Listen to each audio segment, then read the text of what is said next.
Hello. Yeah. Okay. Now we've got sound. Sorry, guys. Good morning. We're listening to Kimba Evariste preach. He is the president pro tempore of Democratic Republic of Congo. He serves on the TLC, or the TLC's over now, but he is one of the candidates for bishop, the nominees for bishop, and he's given a message about persecution.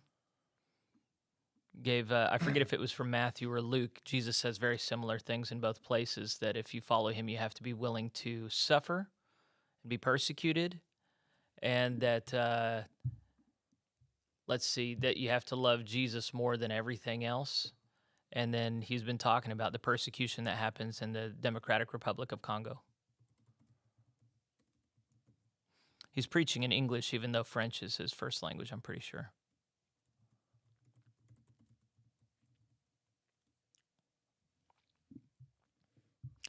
Good to see y'all this morning. Everybody who's with us, go ahead and sign on. Let us know where you're from. If you're GMC, we should have, if you're on YouTube, I haven't put it up yet. I will in a a second. poll up in a minute on persecution. I left it up to TJ about how to phrase it.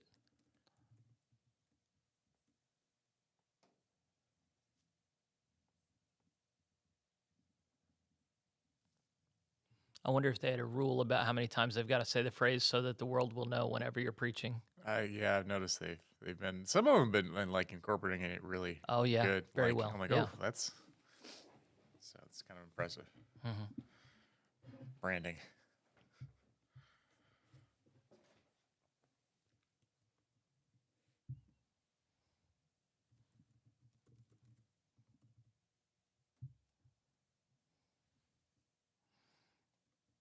It's talking about the nature of persecution and how it is that we have to be happy warriors.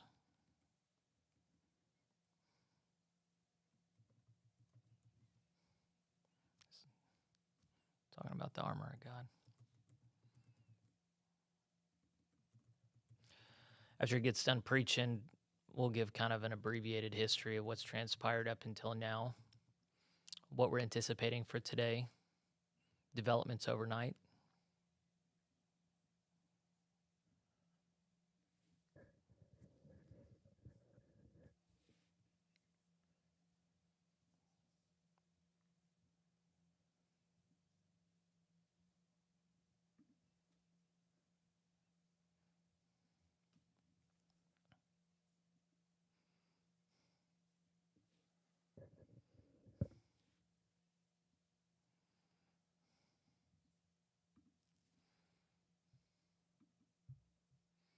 Morning, James.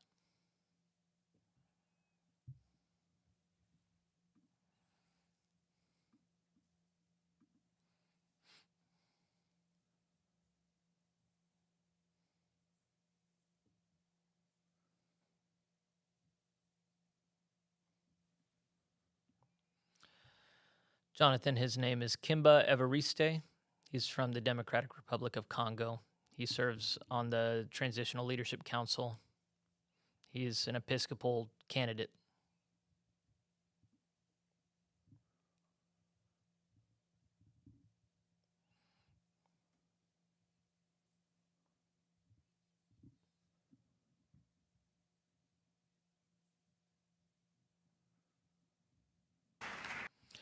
He's weaving scripture in and out pretty well.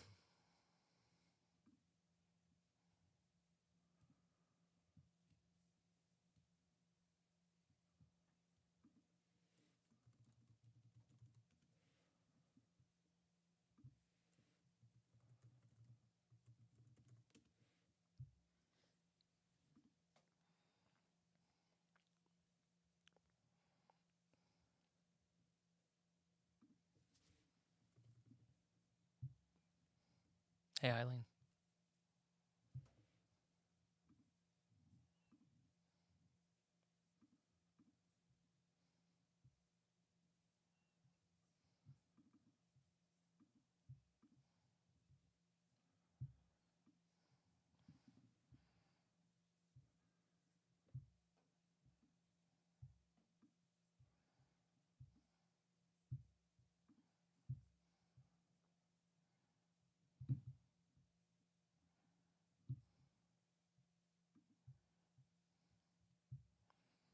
Morning, Nina.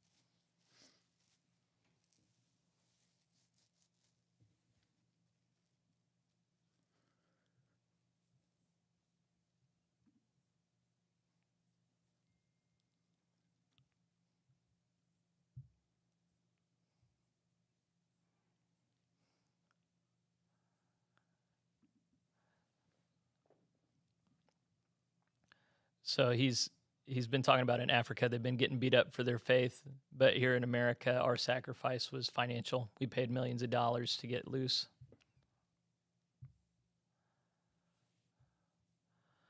And Brian, we lost her.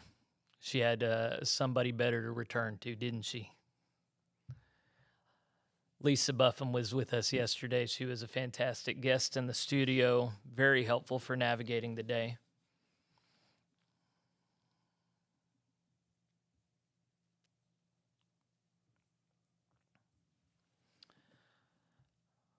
We're here not for demonstration, but for celebration. Interesting. Okay.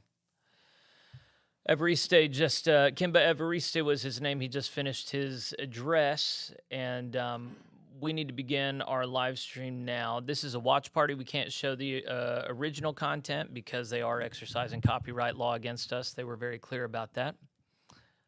They're about to sing. They're going to sing 111. Soldiers of Christ arise.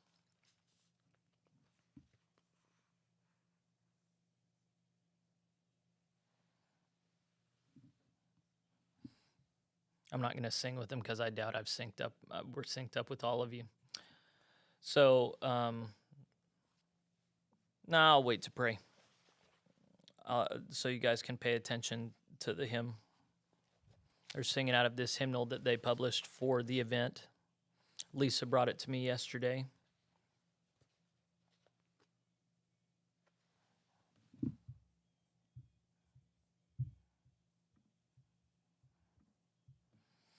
I wish they had the room mic'd so you could hear everybody else singing with him.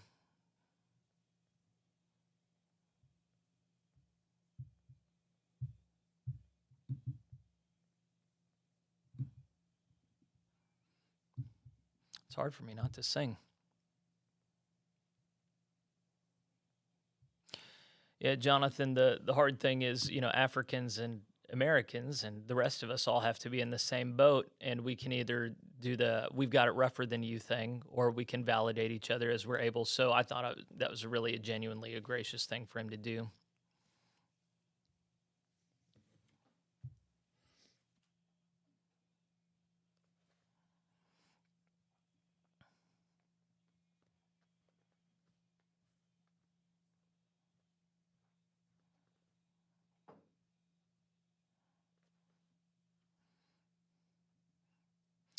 They have a fun guitar player here.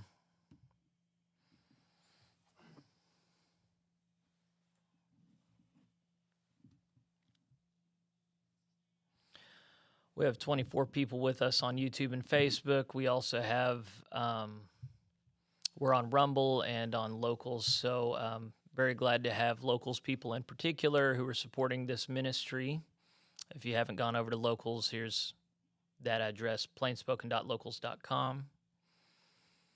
The unfortunate thing is we wanted to offer all kinds of special access stuff on Locals this week, but everybody there is too busy to talk to me, so I can't really offer much special.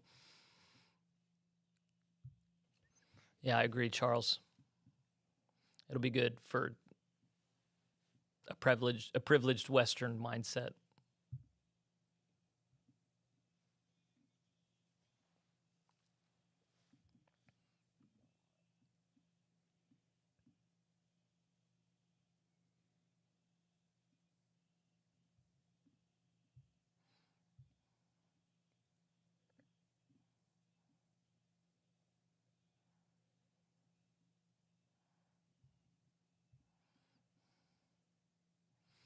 They did as good a job as you could do on guitar, but that really needs to be organ or piano or something. Yeah, it's just awkward with the guitar. What they did a decent job. They're going right to Bishop Webb. And Bishop Jones is up there with them, and I don't know who the other gentleman is up there. Morning, Sherman.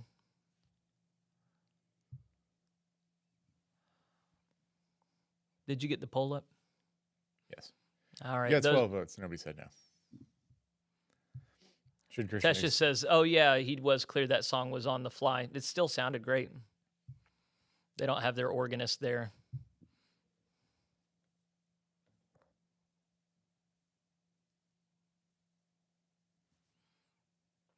We need to be in prayer today for those in Florida that hurricane's about to hit. Heard from Clay Sidebender. No, not him.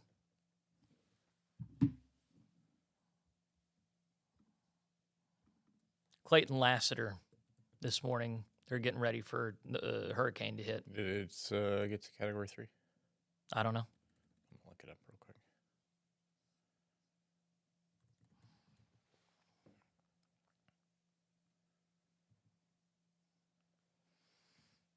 Oh.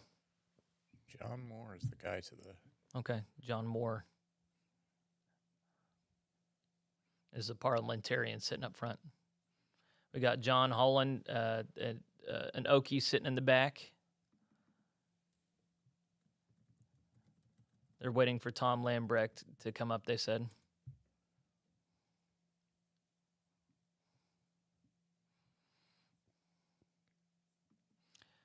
Jennifer Groff has been more faithful in watching all the things than I have.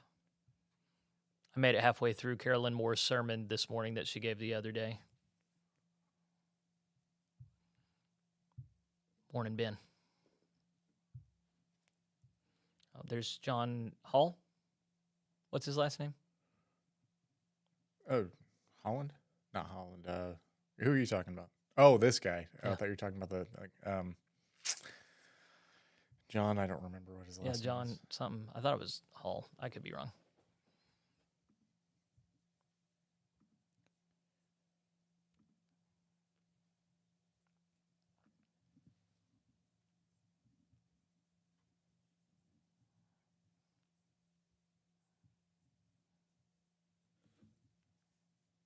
Come up to me.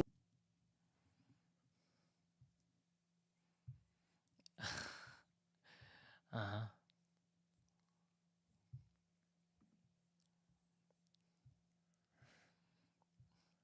He sounds kind of resentful about this job. I imagine it's got to be frustrating. Oh, man, I'd be so frustrated.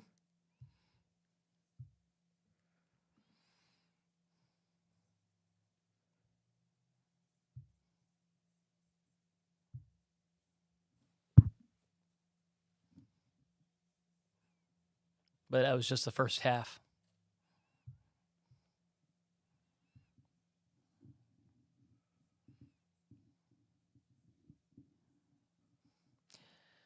So they've got a lot of business to do, and he's reading. It's Ephesians, isn't it? Where it's saying Philippians.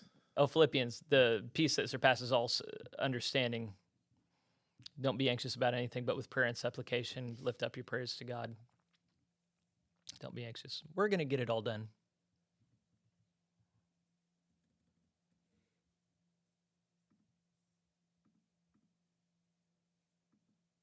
All right, here's the agenda.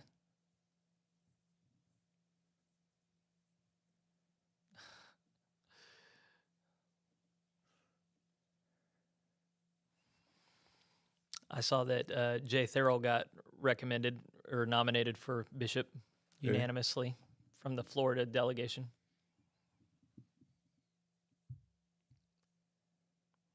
I've seen her in person. She was fantastic.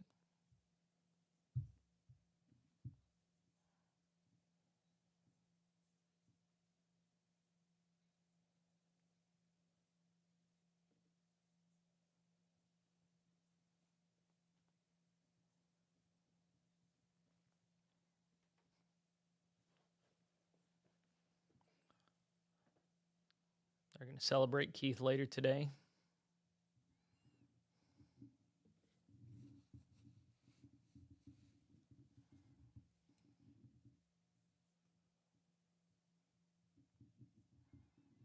going to have Episcopal elections today.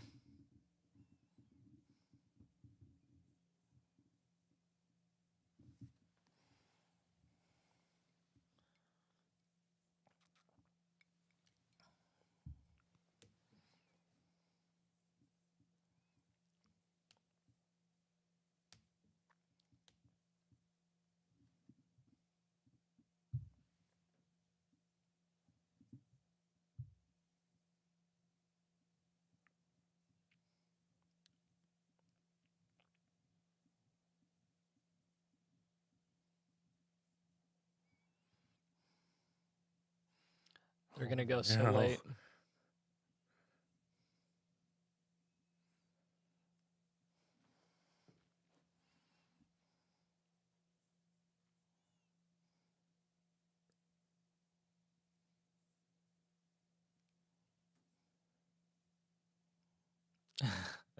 We're all staying up late and working all day. Let's not be anxious about anything. Yeah. Well, he kind of said, like, it's basically up to you guys. If you guys Uh-huh. don't get this done, we're going late. Yeah, if you rubber stamp it, we can be out of here. Yeah.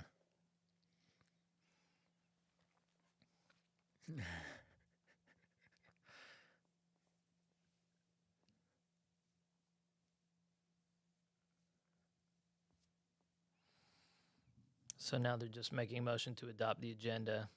What was the morning supposed to be spent on?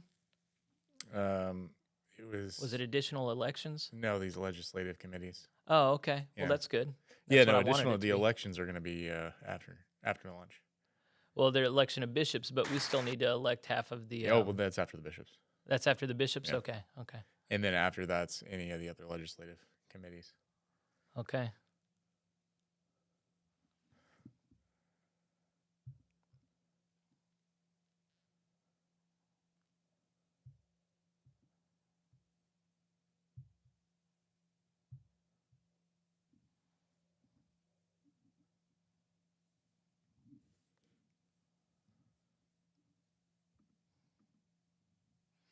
Got Lamar Oliver in the back and Elizabeth Fink.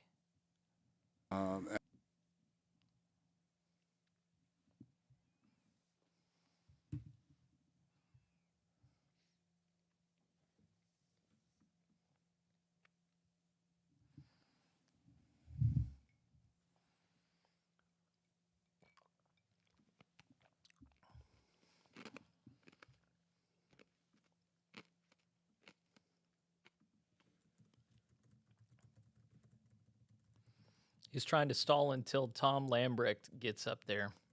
Let's go ahead and say our prayer for today. I just invite you to be in a spirit of prayer. The scripture reading is from John 17:23. I in them and you in me, so that they may be brought to complete unity. Then the world will know that you sent me and have loved them even as you have loved me. Let us pray. I in them and you in me, so that they may be brought to complete unity. Then the world will know that you sent me and have loved them even as you have loved me. Jesus, this is your prayer. Now let us be the answer to it. May we secure unity by being quick to forgive. May we be patient and kind. Let us not boast or be proud. Let us not be easily angered, keeping no record of wrongs. May we always protect others and trust you for the better. Let our hope and love always persevere. We welcome unity here. Amen.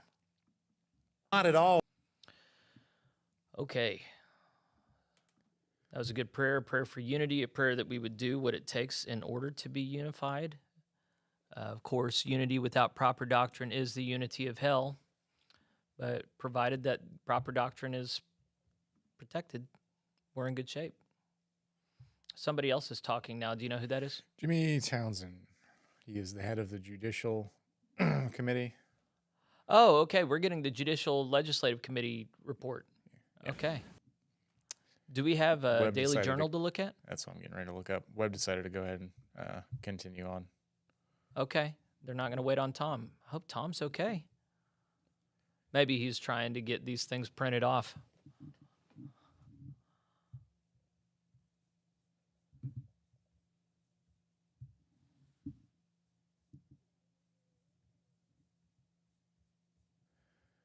I'm think not it seeing may a be new. on the one from yesterday or Yeah. day before yesterday. 22nd, maybe.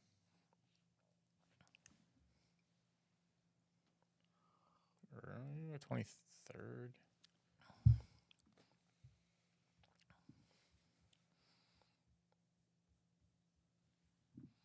Jimmy Boone's back with us today. Good to see you, brother. I think we are on the journal from September 23rd on page 17. Oh, really? Maybe.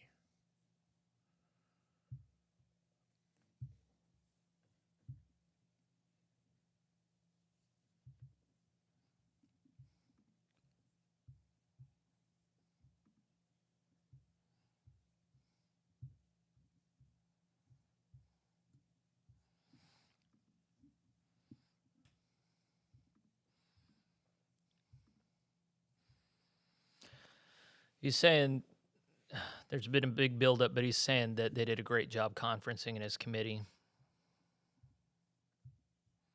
They had 26 petitions. 22 of them were editorial.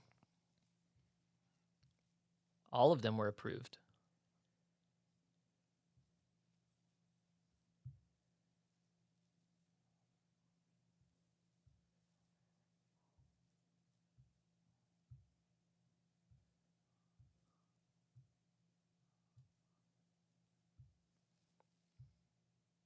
Okay. So that's still right. Mm-hmm. Oh, there were 20 pages on his version. I only have 17 pages. You only have 17? No, it says 7. Okay, never. Well, I think it's messed up because mine says 17 of 20, and then the next page when you says scroll down, it's 15 of 17. Yeah, that's what they were talking about the other day. Okay. They were messed up. Okay. Some guy named Daniel Rickman's with us. You'll find Is that Tom Lambert that just walked up there? Is that Tom Lambert that just walked on the stage? Oh, okay.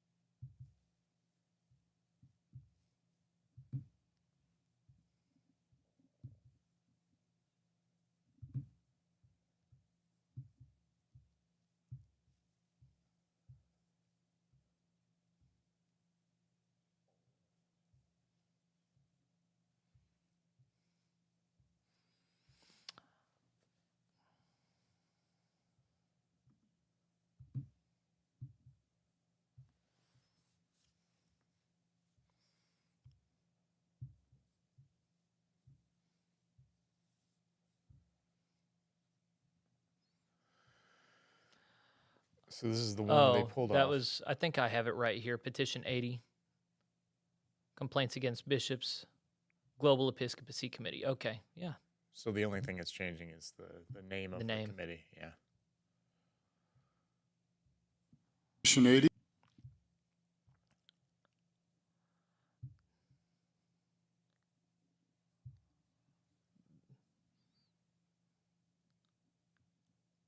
Oh, they've already passed out all the devices, so they're ready to vote. Yeah. Good for them. Please. Total vote count each day has been.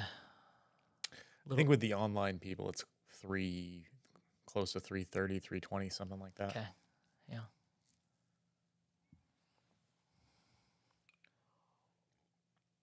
And there haven't been many close votes. There have been some that are, there's a significant minority, but there haven't been any 55 versus 45%.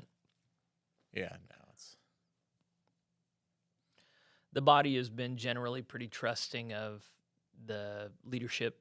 There's been a lot of positivity and good feelings about the level of discourse and respect. And yeah, they've been trusting. So yesterday we saw a good deal of people airing baggage from previous damage done in the United Methodist Church. And there has been, we've noticed, there's a split.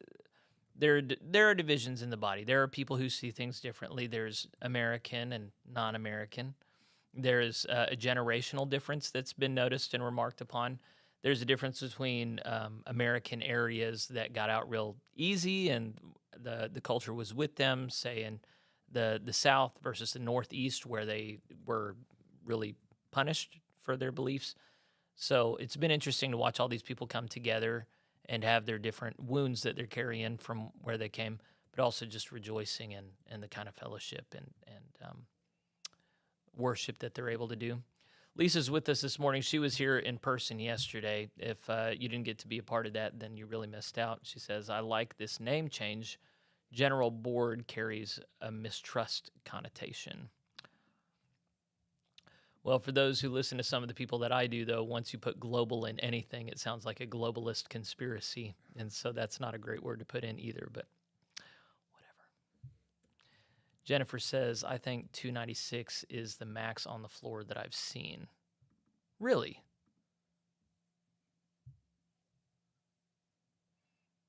It's 301 on this vote.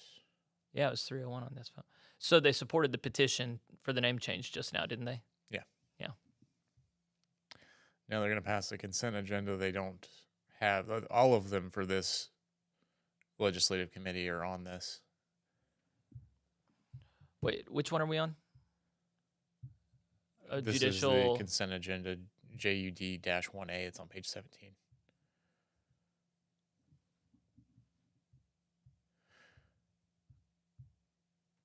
Uh-oh. What page are we on? It's 17 of 20 or 15 of 17. JUD 1A? Yes. Oh, okay. Here we are.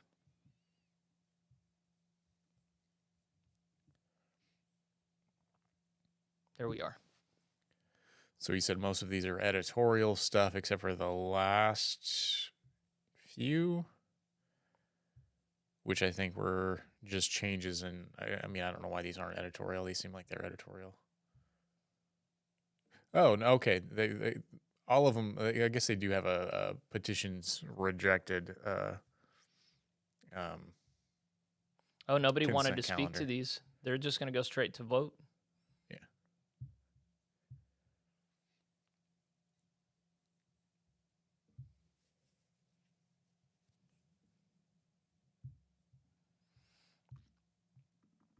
Well, it looks like this is going to go fast. As I've said, I really don't care very much about judicial decisions made because I think the stuff that matters is the culture, not what we have on paper. So regardless of what fair policies we have about judicial procedure, people in power are going to use it however they want. So TJ and I have tried to go through the judicial practice and procedure document that a lot of this amends. We've also gone through the entire, I think it was section 8 in the Transitional Book of Doctrines and Discipline that dealt with Judicial stuff. the judiciary. And it all makes sense. It all fits together pretty well. The only thing that they had to correct here, I think, was in the TLC plan whenever a complaint was made against a bishop that wasn't sexual or financial in nature. Then it went to the Assembly of Bishops, and the bishops could oversee their own disciplinary process, and that was shot down. But I think everything else was adopted as recommended. As you saw, I only gave a cursory.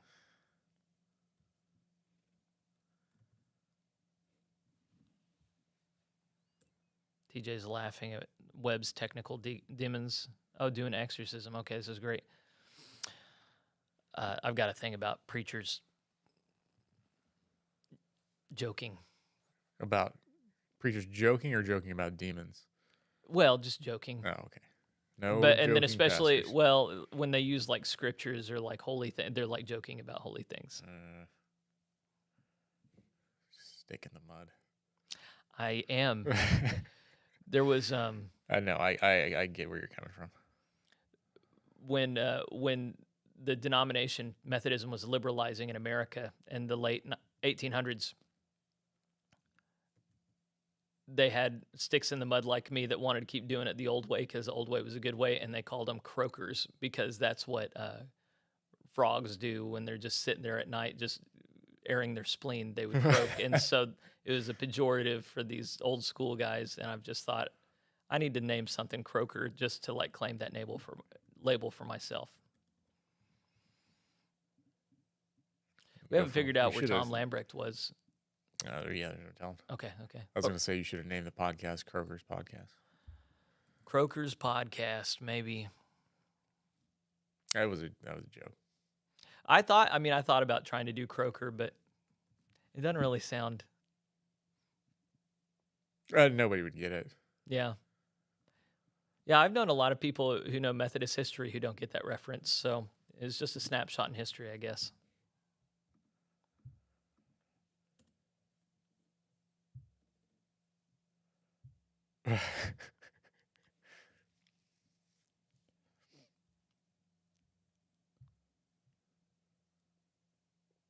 There's just one guy that didn't get to vote. His stuff is messing up, and he's just like, come forward and tell us what it is.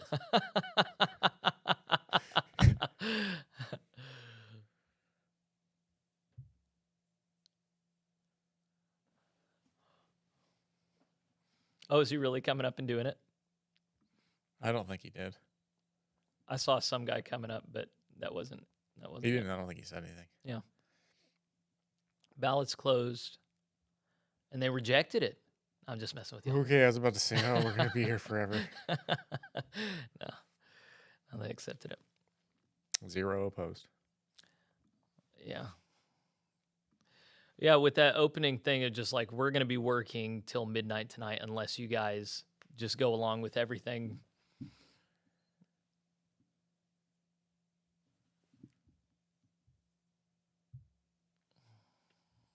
Well, thank you, Charles. Oh, there's another consent agenda.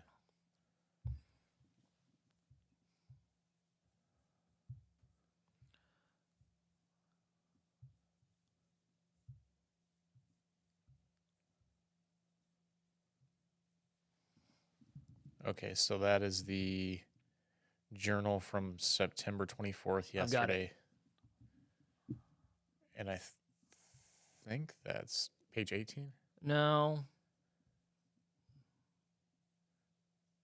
Consent Are we on agenda page 18? Is that what you said? Well, this says consent agenda JUD 2A. Okay. 87 with a already. That was on the last one.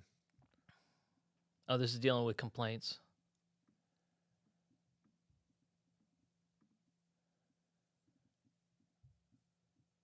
Okay, their pages are off from the ones that are online. So it's petition 218. Yeah. That's the only one on the consent calendar, I guess. Oh, it's not yeah, it's a consent calendar.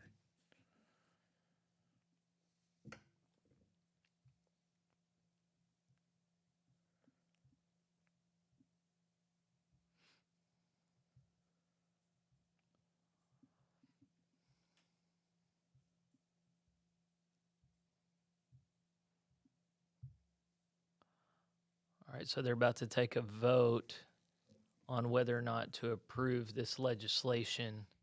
But this is not the legislation I was talking about where it previously said that it would go to the Assembly of Bishops if it was not of a certain nature. This is a different one that just talks about who to submit complaints to, in what order, and how it's...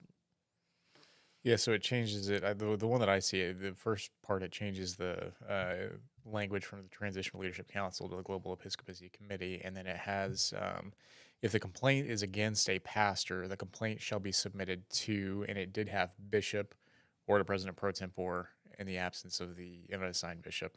So it was only going to go to the bishop. Now it's going to the pastor staff parish relations committee chair or equivalent, presiding elder, and a conference superintendent. So it's going to all three of those people. So if there's a complaint against a pastor, it goes to all three of those, rather than just the bishop. Yeah. And then they said if the complaint is against a local church member, the complaint shall be submitted to, and I think they just added the language, the presiding elder over that local church, the administrative council chair, of that church or the equivalent, and the pastor of that local church and the conference superintendent. Yeah, it kind of spreads it out. Okay, presiding elder. Okay, I was getting confused by the presiding elder and then the pastor. So I guess the presiding elder over that local church would be the district superintendent, essentially. Presiding elder? Yeah. Yeah. Yeah. I mean, because the pastor is technically a presiding elder, too. No, not in wouldn't this consider the presiding elder? terminology. That sounds like it's an elder that's presiding over the church. Yeah, but then like we don't have these. So there's terminology that if it were not labeled here could mean lots of things. But presiding elder in this case means District someone superintendent. under the conference superintendent to administer a certain area. Yeah, Charles is right saying that previously when there was just one person it went to, complaints could have been swept under the rug, but now that's going to true. be a lot Yeah, harder. That's a good point.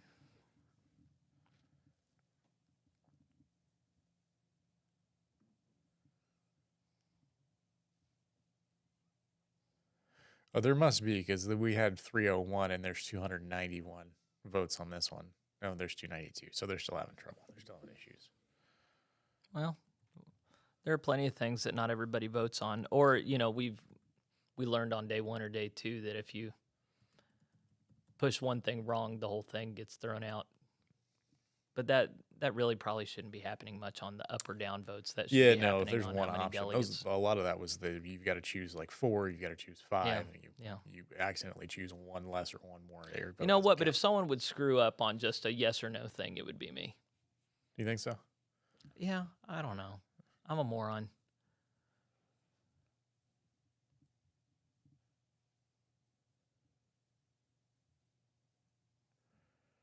Okay, so that one passed. Okay. I'm not surprised. So there's 321 votes altogether.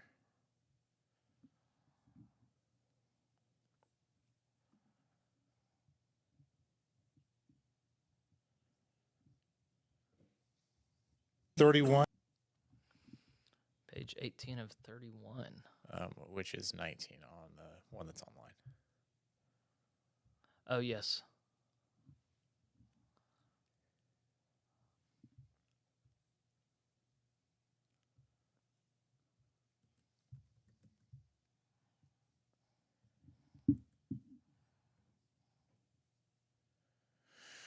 Ooh, they rejected 270, which is titled The Celebration of Holy Marriage Petition. 801.1, 808.1, huh? Yeah, I'm curious what that one is. Are you looking it up right now? He said they rejected that because they didn't like the language of that.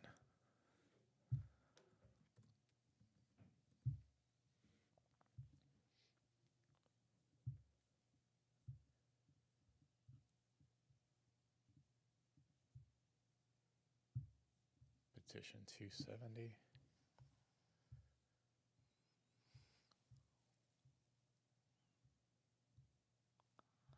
I'm not seeing it in... Let me see if I can find it. There it is. I don't know Oh, why did it you find didn't come up. Okay, Judicial Administration, Trinity Conference. Oh, it just stipulated act of homosexuality in there. Judicial complaints.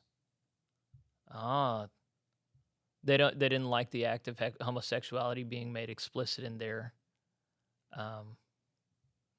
Engaging a judicial complaint could be filed against somebody engaging in sexual activities outside of the bonds of a monogamous marriage. Oh, so it got rid of loving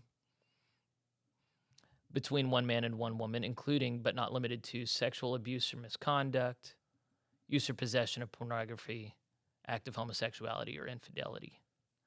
So it doesn't make love essential for a marriage to be maintained, which really I'm for. But then making explicit the act of homosexuality. But here it already said between one man and one woman, so that would be redundant. Yeah, I was gonna say maybe they just it's taken up in some other place. Yeah. it's making it explicit. But yesterday we had the clergy had been defined as men and women, and yet we had somebody wanting to make explicit women, and then here, it says one man and one woman, and still we're trying to make it explicit. Yeah, I guess surely there's definitely another spot in the Book of Discipline that outlines that specifically. Is it necessary to put it in the judicial section? I'm not sure that there is anything explicitly against homosexuality in the Book of Doctrines and Discipline. That is explicitly explicitly calls out homosexuality, or just like we're explicitly in favor of heterosexual and monogamous, okay. but I don't think there's a single thing that's just like gay stuff is wrong and sinful. Yeah. All right, everybody adopted it. They agreed that was not needed.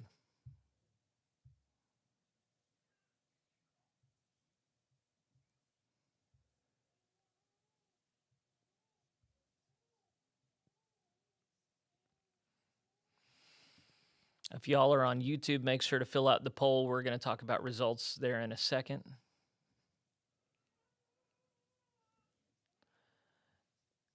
Wow, we got 50 people with us on YouTube and Facebook this morning. Oh.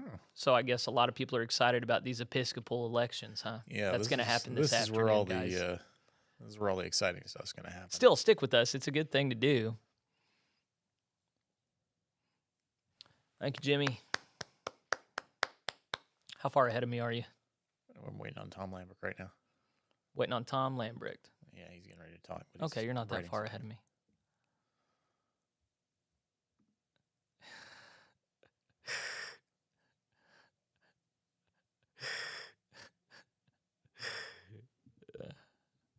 We got Matt Nichols with us in North Carolina. Been trying to catch up with everything that happened yesterday. Well, I'm glad you appreciate it. Just want to apologize to everybody. We know it was a lot better the way we did it for the United Methodist Church when we could show their actual live stream with us, and GMC leadership was very clear that would not be acceptable from us for this. So, what 22? What? What's he reporting on? I was not paying attention.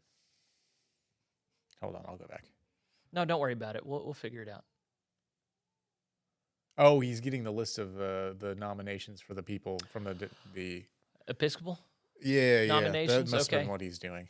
Yeah, the only one I've seen was Jay Therrell. He's got a list up now. Okay.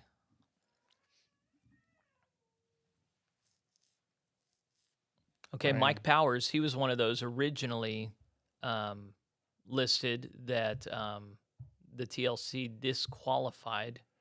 Jordan McFall, we might lose our president pro tempore. Yeah. John Byers was already nominated for North Georgia. I guess they renominated him. Carolyn Moore was actually nominated by 2 annual conferences that were not her own. And then her own conference nominated John Byers. Oh, wait. They could only nominate one. So why is North Georgia?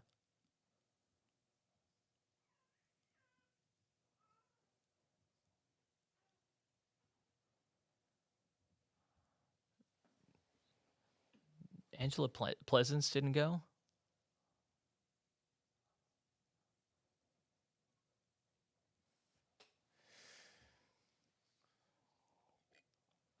So there were 2 women Episcopal candidates, Diana DeWitt and Angela Pleasance, who are not there in attendance. And they're, I think, being disqualified from the list of people that can be considered. Hey, if you can, would you take a screenshot of this just in case we don't get it later? Yeah, we're not going to. Gregory Stover was already on there. Jay Therrell's new. Rob Townsend was on there. Jimmy Tosin, was he the one who just reported? Townsend? Yeah, he's the... Yeah. Tosin, Towson. I thought he John pronounced it Weston, different, but yeah. I think, was the chair of that legislative committee that reported yesterday. Guillaume Correa is in Spain. I've interviewed him. Ryan Barnett's in Mid-Texas. Leah Hidde Gregory's in Mid-Texas. So Mid-Texas has got 2, and then just North Georgia's got 2? Yeah. I wonder how that happened. Well, so I think this is the final list, so I think it integrates those that were already nominated plus Oh. new nominations. That would make sense. Yeah. Go.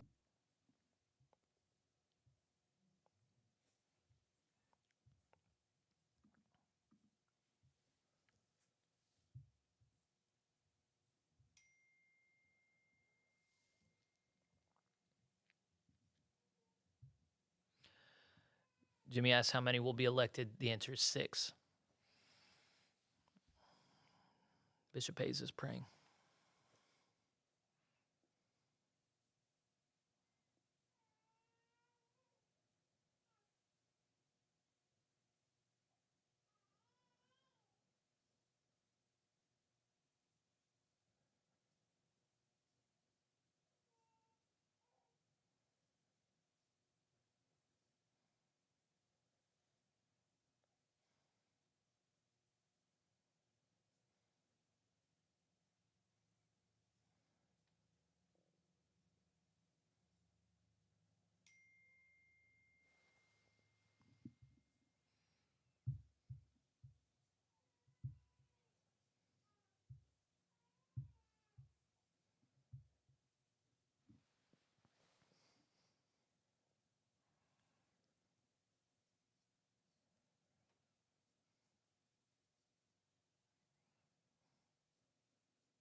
Amen.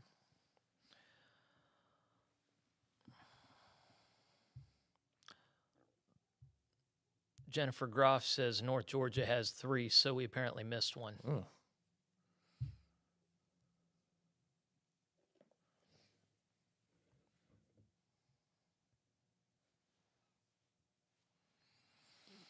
These 100-word biographies, man.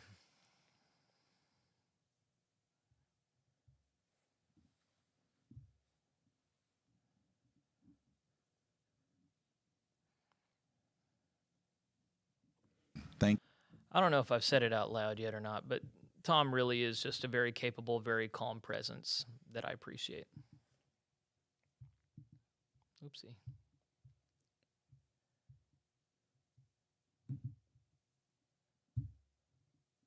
Oh, someone from Spain speaking. What was the concern? Just a spelling correction on one of the names, I think is what it was. Oh, on Guillaume's? Okay. I posted a poll 30 minutes ago now. Do you think they'll finish the legislative business today? Oh, that's a good one. We got 18 votes, but 56% don't think they're going to finish it.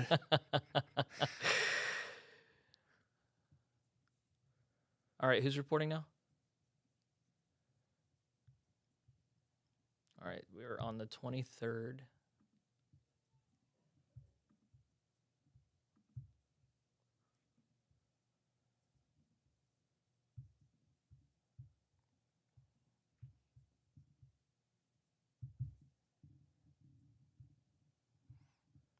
I had closed it earlier. I'm mad at myself now. Page 16. Leslie Tomlinson, I think is how he pronounced her last name. Tomlinson. Leslie.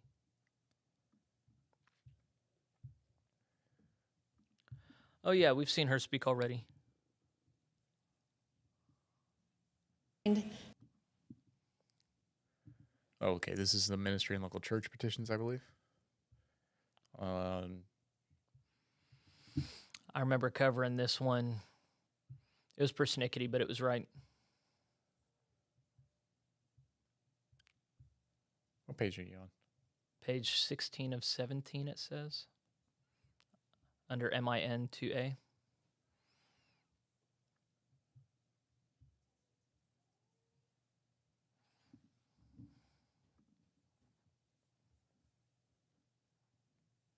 Okay, so this is from the Daily Journal from the 23rd. Yes. Yes. Voting. All right, they're about to take a vote on this. I'll be right back. This is the committee that shot down 2 of our petitions. Yeah. Maybe we'll hear the reasoning on that. Oh, but that was the one that they had to read aloud each candidate. I don't recall.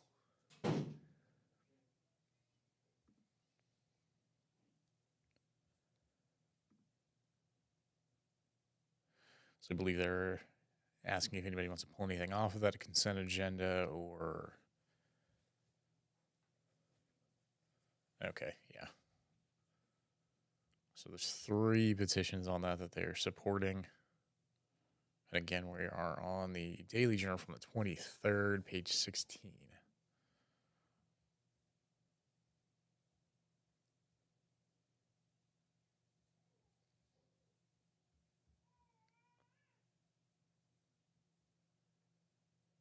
There's 4 petitions on that.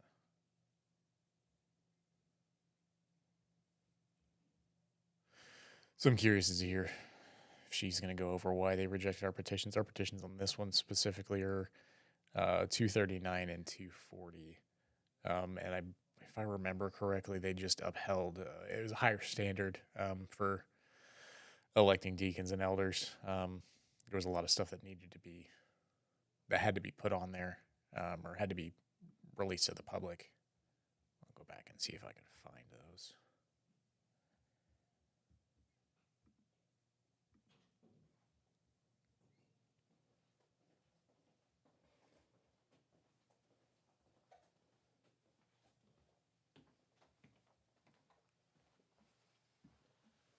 They taking the vote? They are in the middle of taking the vote right now. They're in the middle of speaking on it right now? No, taking the vote. Nobody Oh, okay. got up to speak to it. I didn't think they would. There's only 4 of them on there. Right? Yeah. Okay. I'm not hearing anything. Oh, they're in the middle of the vote. Okay, yeah. Nobody's talking. All right. So, I don't think there was anything spicy in that, was there? Not Annual really. I don't conference think affiliate so. membership I for didn't clergy go over any of these petitions. and for so. churches. And ending block voting. I never covered that one. I don't know what that one. I never covered any of those last 3. I don't know what they're about. But affiliate membership's just a pain. Your hand.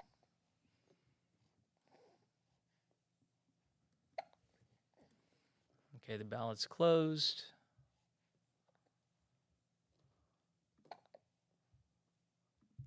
Jimmy Boone asked, are the bishops only in the U.S.? The answer is no. Guillaume Correa is in Spain. Kimba Evariste is in the DRC. And John Pina Alta is in Nigeria.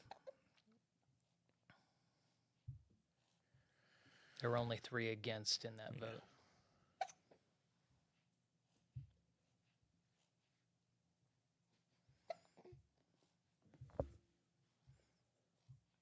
Okay, this is what we're looking at now. Consent agenda, Min 2B.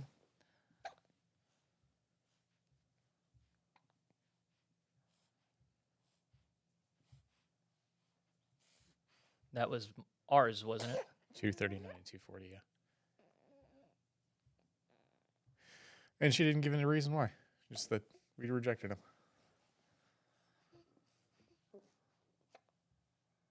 I wonder why they canceled it. Give us a reason. Yeah, she only gave a reason for the first one.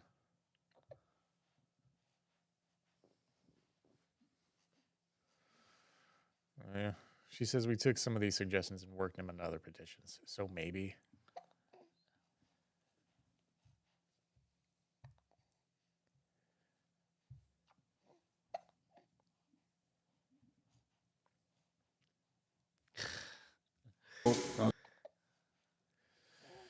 I guess we're just going to have to go and see what the Transitional Book of Doctrine and Discipline says after this and compare it to, whenever Well, it they ain't going to publish be it, I guess. transitional. Well, the Book of Doctrine and Yeah. Discipline, yeah. Yep. I'm trying to remember what exactly we put on there that was so controversial. Well, some people didn't like. I said that bishops couldn't refuse to ordain somebody. Like if it's the will of the order of elders, and they vote on yes, let's ordain them, then hypothetically the bishop could say, I don't want to, I'm not going to, on one of them or all of them. And so it just says the bishop's going to ordain whoever they say. But then the thing that was maybe more controversial was in the United Methodist Church, they would put an entire slate of candidates forward that the Board of Ordained Ministry would say we like all of it was them. individual. And yeah, you had to vote on them individually, explicitly in our legislation, so that you couldn't, like, as an activist board, sneak up anybody in who wasn't fit for ministry. I wonder if they put any language in there to prevent that from happening, or they're just going to keep on. So there was language to keep that from happening in the United Methodist Church, where they were not supposed to be putting some of these on the slate. So unless you say you cannot have slates, you have to do it name by name. Unless you do that, there can be an activist board of ministry. One of the ones they passed is 263, and it's titled "Ending Block Voting." Okay, it was 263? 263, yeah. Okay, I'll look up what that says.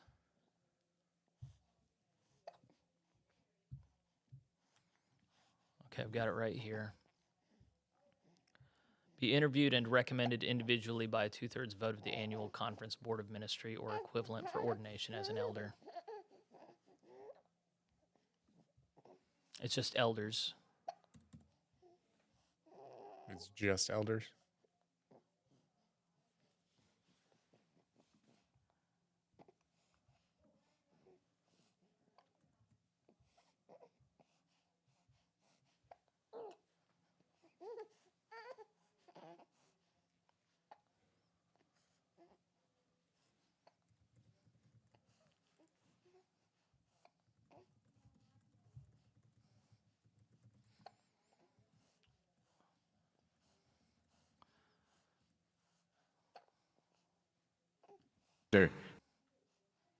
Who's this guy? He's representing the Korean American Conference, and he's thanking the conference for passing specific legislation that benefits them. What it sounds like. What was the nature of that? Did that just happen? I think he said like 50. It was petitions 50 something. So from what I could tell, Robert Barnes' amendment largely met the same concern over just elders, but nothing for deacons. So, I mean, hypothetically, it can still get wonky, but it makes it harder.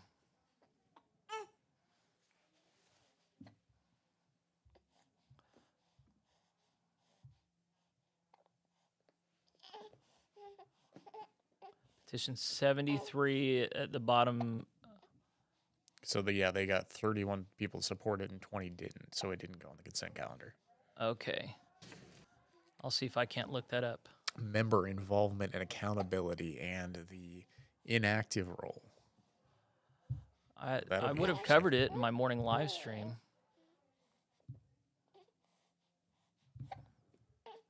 It was a pretty even split.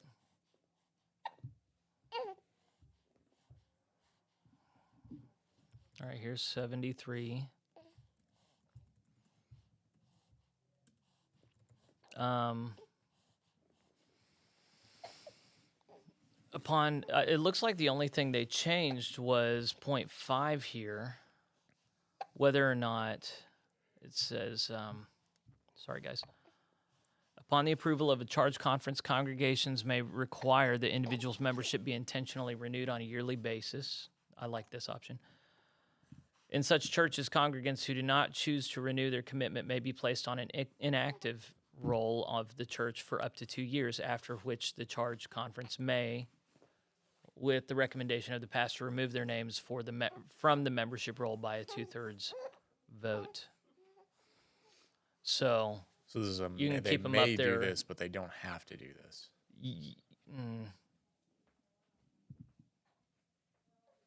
Well, so the way I understand it is that doesn't change. the thing that changes is how long can you keep them on there before taking this vote to remove them, and now it can be longer than 2 years, because all they removed was for up to 2 years. Oh, so that you can just hypothetically be on an inactive list. For like 10 years. Yeah, for just forever. Yeah. Yeah. But why? I don't know. Like, in my mind, having an inactive members list makes no sense. Just take them off the membership. Yeah. Yeah. They didn't renew their membership. They're not members no more. Have a former members list, whatever, but not. Right. Yeah. Yeah. No, what's wrong with being former members that have dropped off due to inactivity? Yeah. Like, it just makes it cleaner. Yeah. Yeah. We like clean. Yeah. Because, I mean, whenever they die, surely they're going to go on like a list of people that have passed away. Yeah. So they passed it. I didn't hear the. Thank you. the vote total, no, Yeah. I didn't hear it either. Hold on. So they adopted the petition, which made it so it doesn't have to be just 2 years that they're on the inactive roll.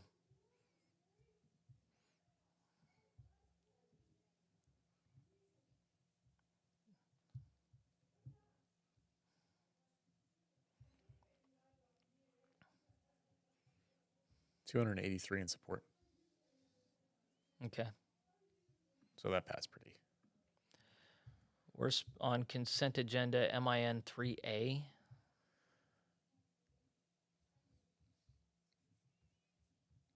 What page was that? She said 3A.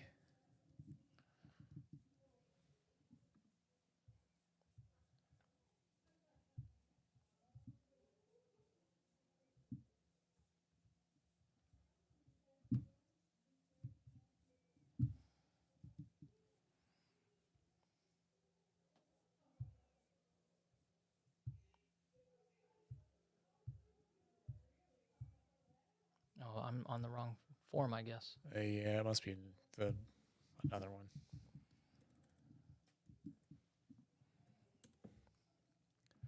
Did they put one out for today? Yeah, what is she looking at? She said we needed. There's not one for today.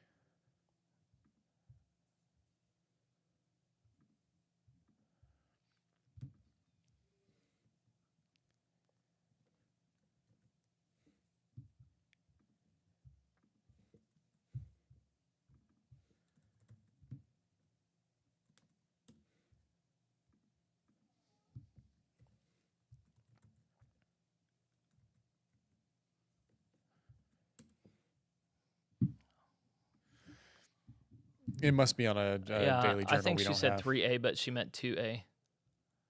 Or Oh, on the version that we've got. We've already passed 2A and 2B.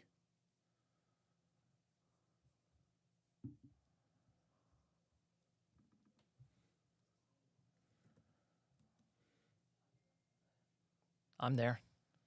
Transitional provisions.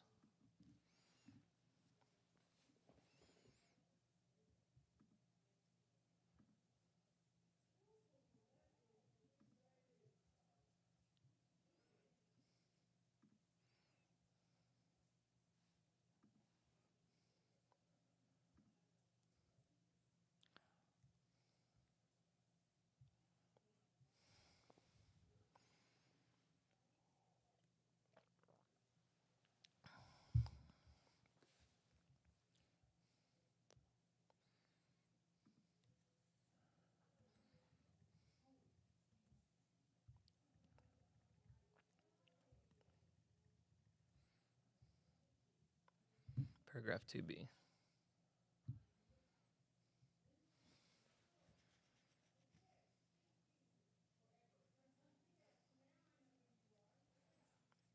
Transitional local pastors.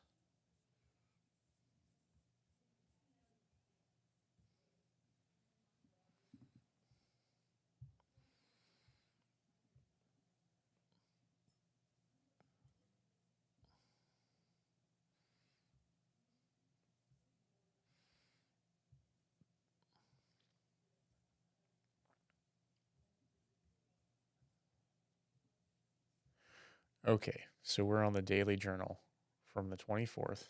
Yeah. Theirs says 3A. Yes. Or no, theirs says 2A, but it's actually 3A. Yes. So page 18. I think we're on page 25 now. Well, maybe. I'm just skipping back. That's where it started as 18.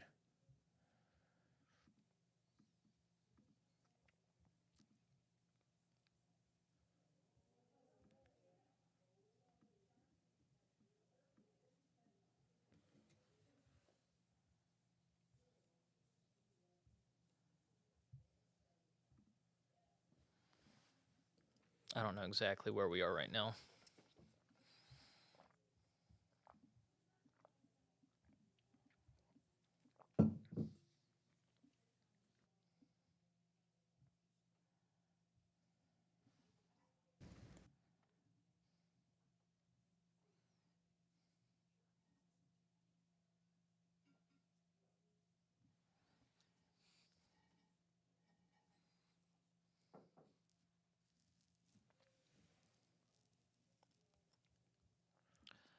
For those who are just now joining us, the chair of the Legislative Committee on Ministry, Leslie Tomlinson, I think was her name, is presenting. We're looking at the Daily Journal from yesterday, dated yesterday. You can find it on the website, sotheworldwillknow.org/ I don't know, go to the top right and look up important documents, and that's where you can download it. Which petition are we on? 228, 27, page 27. Dealing with interim ministers. Oh, okay. Yeah, here we are.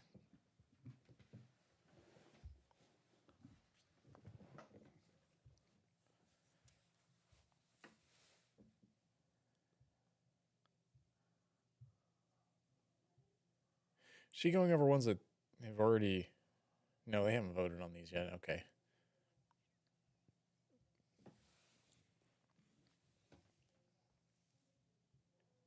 Oh, they got rid of the word individually. That is a problem. The clergy session may determine by majority vote to approve candidates individually or as part of a group. So they're leaving it up to them. Yeah. Which... Yeah. That's a problem. Yeah. That doesn't end It block says voting. it I ends don't know. block voting, but That's it not doesn't one. end block voting. Yeah, that's like the Three. Inflation Reduction Act. Not to get too political, but...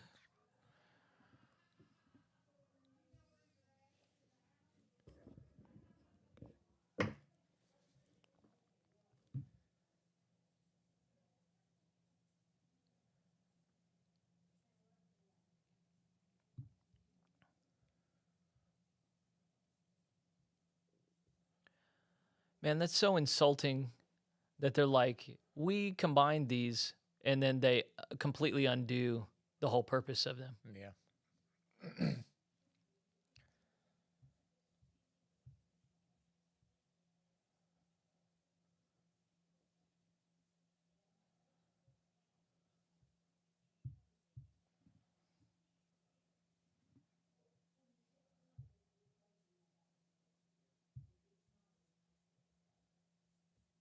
So 130 is dealing with... I find that really, I don't know, I'm having a hard time not being mad about that. That seems a dishonest. little irritating.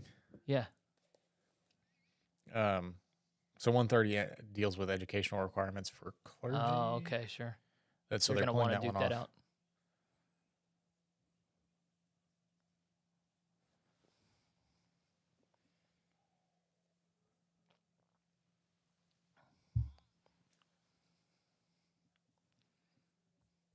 That was a wise thing to ask. Just let me read through all of it. Yeah, there's a lot of them on there.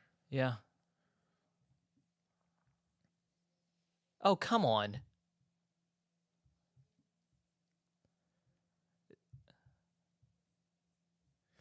So 130 they're pulling off, and I thought he said 135, but I don't see a 135.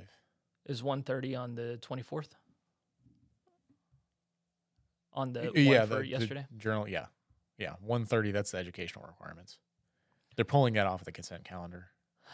The committee is. They specifically wanted it pulled off. I tell you, I got a lot of goodwill But when you say we've integrated these with others and then you undo what they're there to do, like just vote it up or down as a committee, but don't say, hey, we scratched this itch in other places.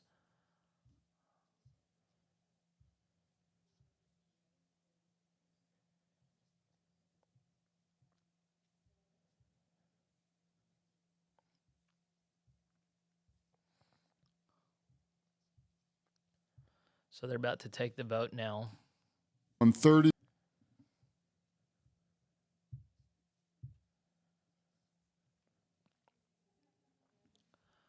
TR Tribal Gaming says, honestly, the ordination process for non-seminarians has been a major point of frustration for me since the beginning. You're not the only one, brother. He also says, and it seems as though the class system from the UMC may be following over. Yeah, that's the reason why this committee, this legislative committee, was meeting longer than all the others. I was curious to see what the educational requirements are again, because that's definitely a. Well, it's something It's a that little privileges classy. Americans. Huh? It's something that privileges Americans. Well, yeah, and then, when we're divvying up delegations, the number of delegates by the number of full-time equivalent clergy, then that means that there's gonna people be- outside the U.S. Well, so are there? There are colleges outside the U.S. Obviously. there are just not many. They're harder to get to, harder to work with, especially Yeah. in underdeveloped areas. Well, and depending on what the requirements are, like I've got a college degree. I'm going back to college for now, but most of the classes they make you take are a joke. They're completely useless. I mean, just because you go to a class about the Old Testament or New Testament doesn't make you any more qualified about something than somebody that's just not read their Bible. necessarily. Yeah. Degrees don't mean as much as we think they do. It's not that they mean nothing, but I mean, it depends on where you get it, I guess.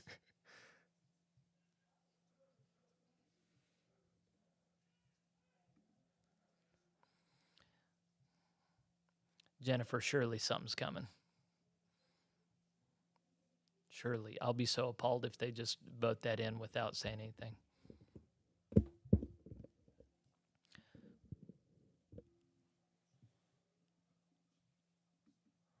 There's David Watson.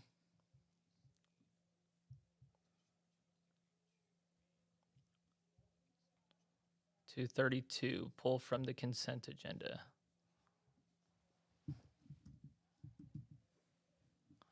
That's approved theological schools.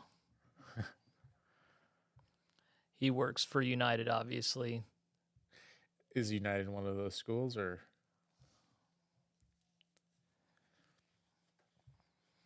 So they took the vote, and there's sufficient support to remove that. Okay, replace with. Well, we're going to hear debate on that later, but that's on page 28.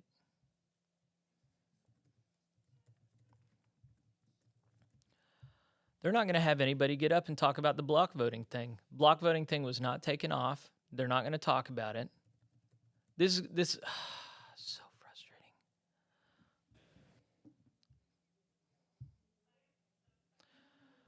Charles said, I was originally a non-seminarian in the Church of the Nazarene, and then it always felt like second class until I went back and did my master's.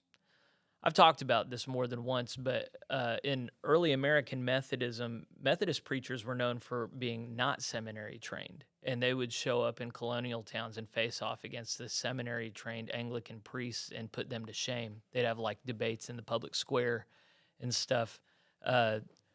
Blue-collar Methodism has always been skeptical of higher education and learning. And I'm not anti-intellectual, but I'm very much against making the clergy synonymous with master's and doctorate's degrees. I think that's a real mistake. John Wesley's method was he just gave them a list of books to read, and if they refused to do it, he said, get out of here. Yeah, I was, I mean, it's not a college, it's not an accredited college, but I went to Victory, the Bible college, and I was just appalled by some of the theology and presuppositions of some of the students. Like, we got into it. We had a class on ethics, which I enjoyed the class. The class was great. But they got one of the questions they put towards us was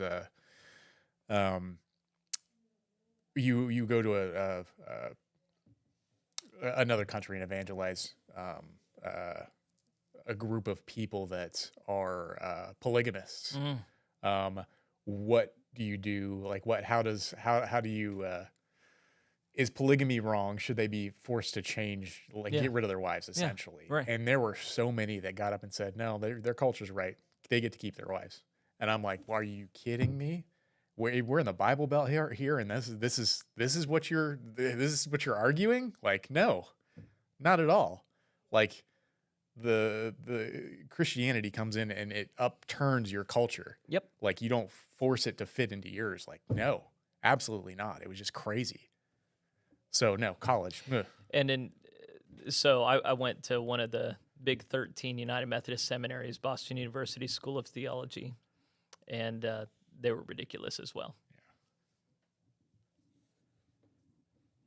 All right, the consent calendar passed, so now voting individually is not compulsory, and you can have activist boards of ministry put in people who are not valid candidates for ministry.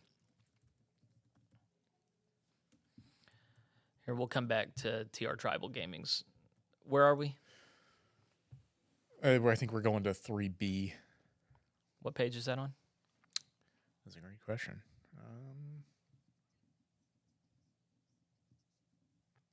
Probably says 2B if it says 2A.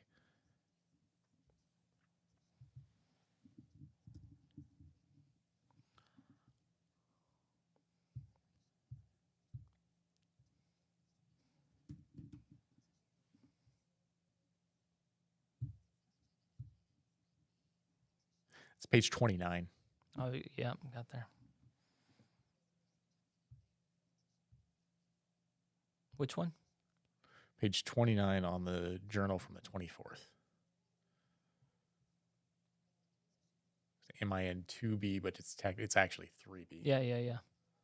I'm just trying to figure out where she is. Okay. They rejected all these Yeah. So she just went over all of them. almost unanimously.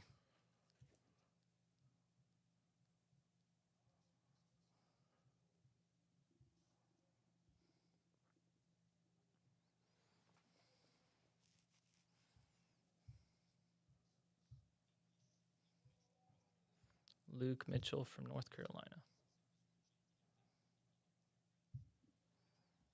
It was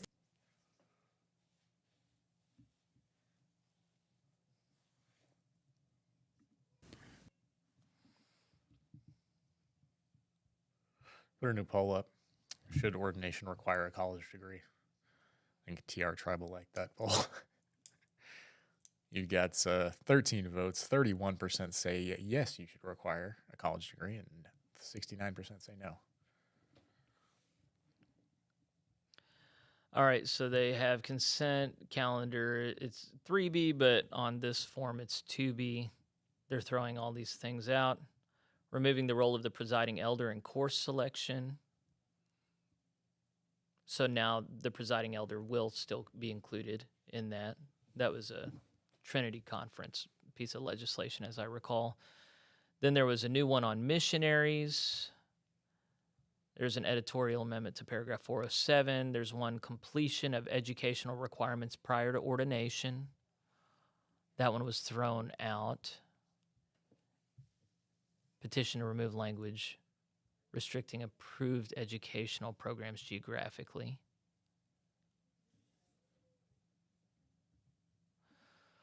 Petition 237 was called expand bachelor degree course acceptance to U.S. and Western Europe. Then specifying global history and polity and ordination of deacons.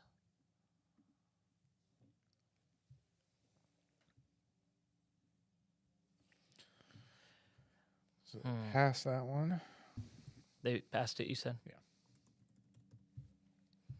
TR Tribal says, I understand that we would want to ensure that all clergy are on the same page theologically, as has long been a problem in the UMC, but the process outside of seminary is laborious. Inside of seminary, it's laborious, but it's more practical if you do it on the ground. Charles says theology is more important than education. Well, ideally the two overlap, but not always. All right.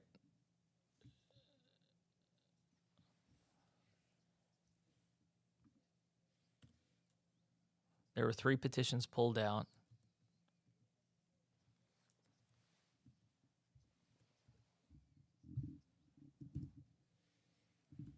We're going to do 131st. I think that was the one where so I was talking about education. Amendments to educational requirements.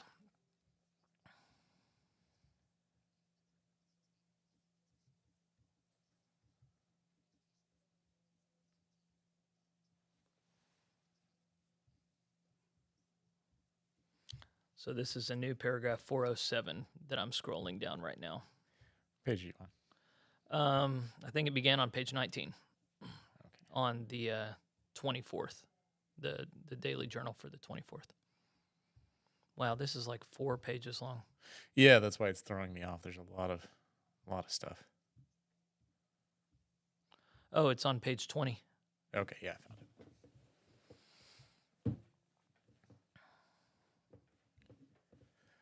Okay, so all of paragraph 407 was struck, and they replaced it completely. Yeah.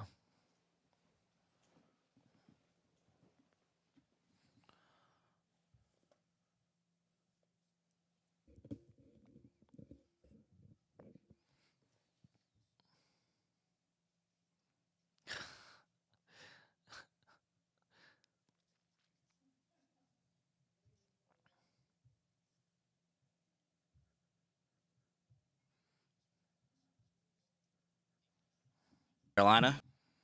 Luke Mitchell's got up with another question.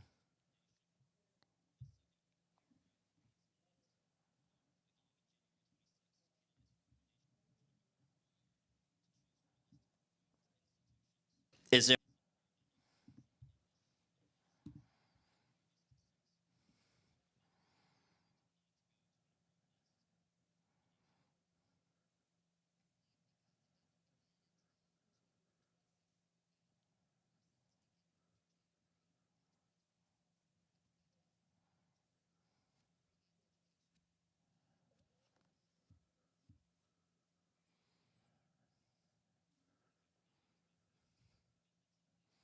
He's making an amendment.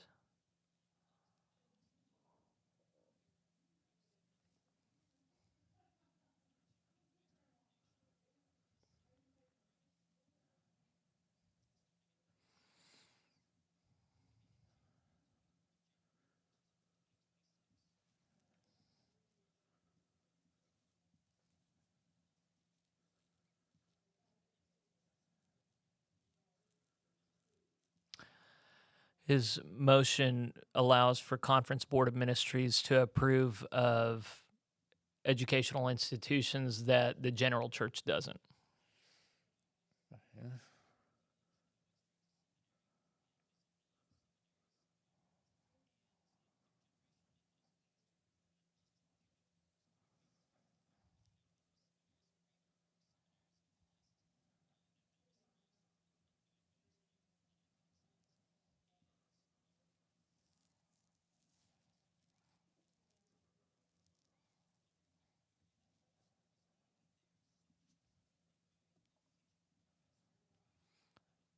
Young dude got diagnosed with cancer. Yeah.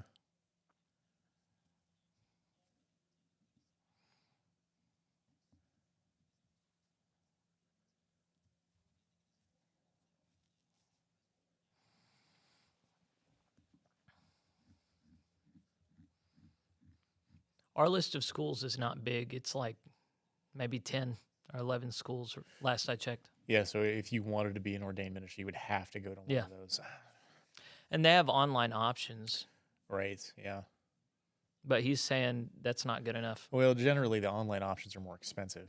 Are than they? going? Yeah. If you're out of state, sometimes it generally is more expensive to go to college, rather than if you're like a resident of that state. It's usually cheaper. Yeah. I don't know if I like the idea of random, not really random, I guess, but annual conferences selecting their own schools, because then we That's get a into problem. yeah. While I don't necessarily agree with, okay, we've got this little list of limited schools that you have to go to. Well, and it's not helpful. At least two of the schools that we've got on the list really aren't great Yeah. for training evangelical Methodist Yeah. clergy. So, I don't know. Yeah, I I'm guess I'm very pessimistic about. I mean, the United Methodist Church had its college approved, we had a Senate approved list of colleges, and they were garbage. So, Yeah, wasn't what's the one in Tulsa? Is that Fuller?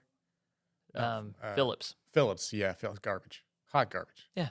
But But we imagine we'll do better. But the or thing is, Disciples of in Christ the College? academy, the lefties always gain the high ground. Right. Yeah. One of the, I mean, he upsets a lot of people, but one of the people who has read the most of the early Methodist stuff is Andrew Sullivan, and he went to Liberty David Watson's. University. David Watson's getting ready to talk. Oh, good.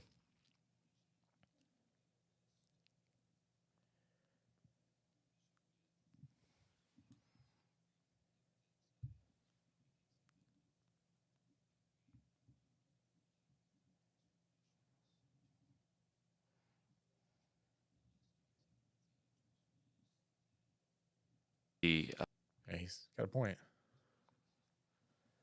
Yeah. Yeah. He's saying that the list of approved schools is stupid. You don't need it if Annual conferences. annual Right there. conferences Yeah. can do their own thing.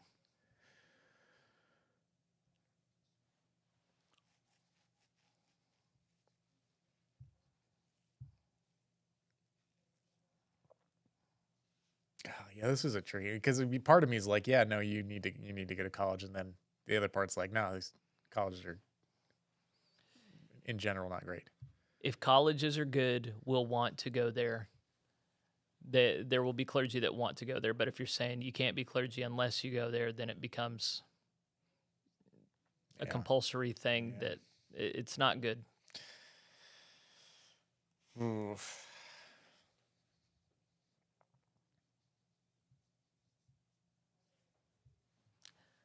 I got my MDiv. I worked hard. But just to imagine that one can only be a good Methodist preacher if they go through the ringer in that way is, Yeah. I mean, it harmed my faith more than anything. Yeah.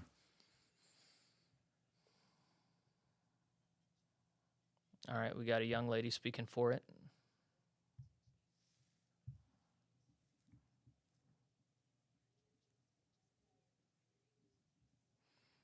About some.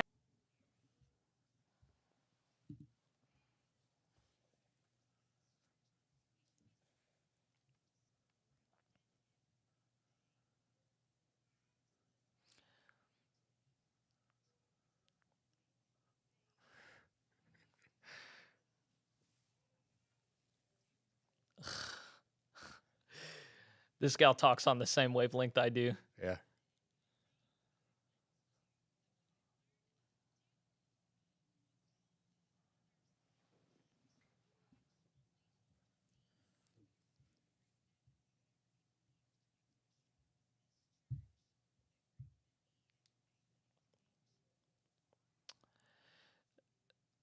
That's all. Her argument. I don't want to hear this lady's argument. Yeah, but in that case, just throw out the list of, okay, Jessica LeGrone's getting up now. Speaking against the amendment. She's the chaplain at Asbury Seminary.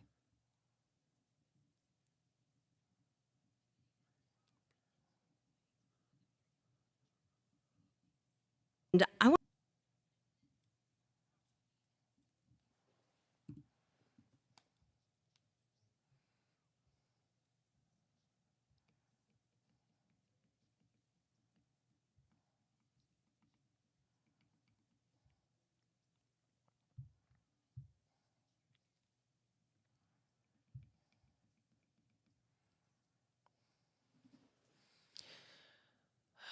find this way of thinking taxing is just They did a bunch of. appeal to authority. They did good work. We should trust them. Well, no, it's like here are the people that really care about this stuff, and they're all unanimous on it. So defer yeah. to them. Yeah. Well, I mean, which might be fine now, but 20 years from now, you're gonna have different people. Well, and this is also overrepresentation in America. That's true too. I don't know, but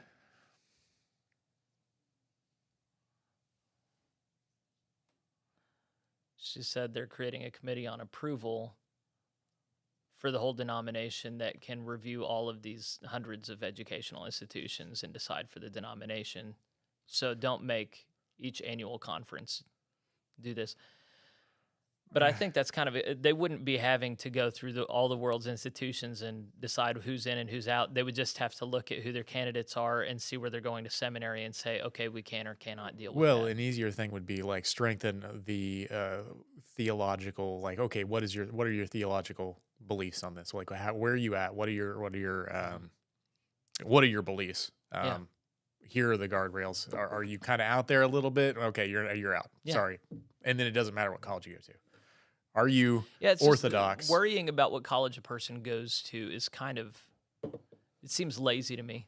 Like, Yeah. we don't have to consider what you believe. We're Right, just going to look yeah. at what this institution believes as we understand it. Yeah, if you've already got a process that like requires you to articulate your beliefs, and we have to make sure they're orthodox, then it doesn't matter what college you go to. Right. It's irrelevant. Yeah. But they have to be very strict on those. Yeah. Oh, we're listening to a non-American from Africa. I didn't hear what nation. He's speaking against the amendment.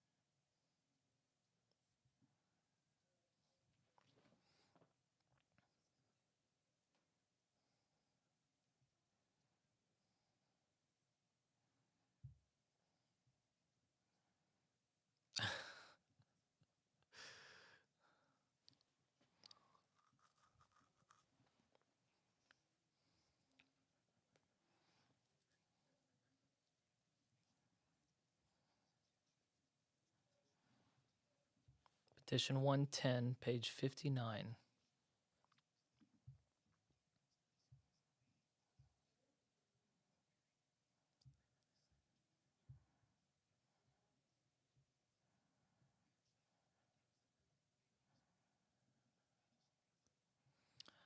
Ooh.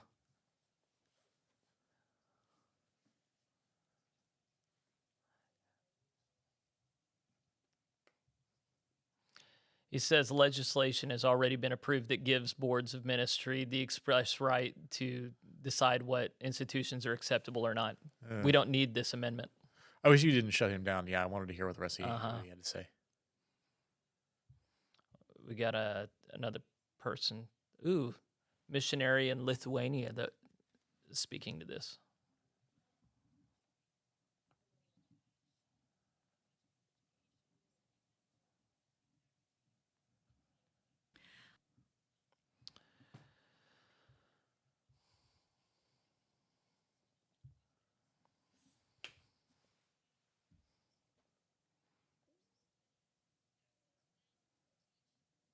Yeah, she's just bringing up that the other countries don't have the option for some of Right. these. So they had to develop their own. Mm-hmm.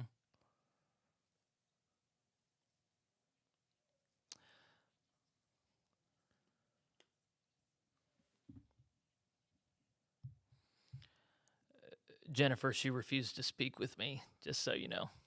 I did reach out to her.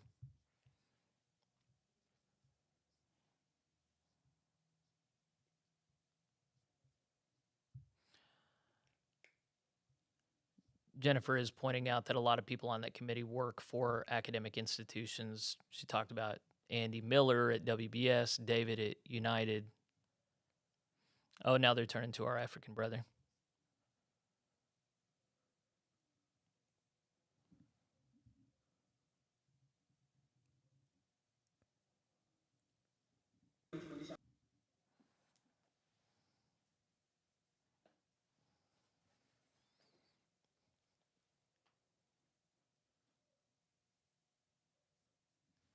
Oh, I don't think that's all pulled he up the said. Translation.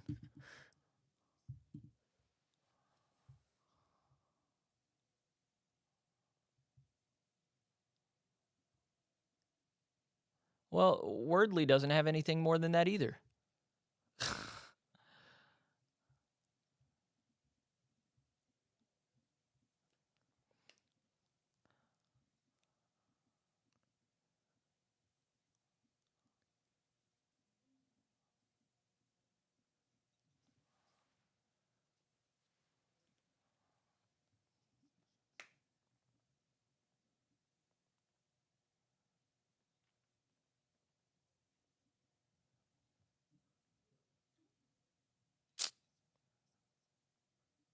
Man, Wordly's really letting us down here.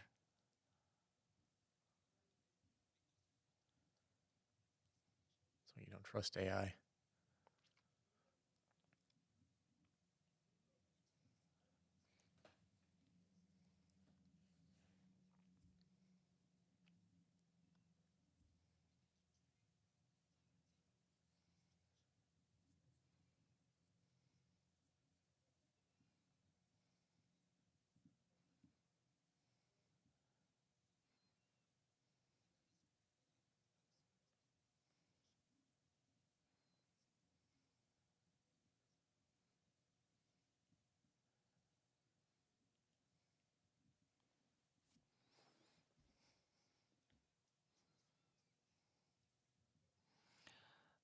He's getting frustrated with himself.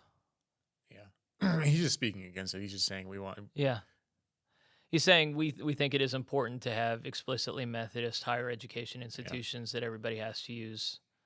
And that's fine. That's the presupposition that everybody's bringing into this. But, you know, it's interesting that a person in Africa is saying this where, like... Right, yeah. This is kind of the other side of the argument was like, okay, what about everybody in these other countries? Yeah. And you've got somebody He's in one like, of these yeah, other this is what we countries like, want. yeah, no, yeah.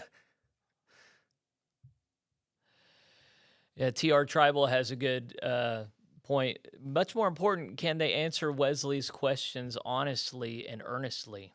Because he had questions for ordination that most people have to cross their fingers when they answer. But all this is a waste of time if it's true that they've already passed legislation that gives the Board of Ministry the right to choose what educational institutions are acceptable. Yeah.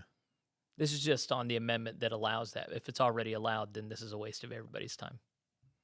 We got another speech 4 happening right now. Andrea Shadle from Upper Midwest Conference. Approved from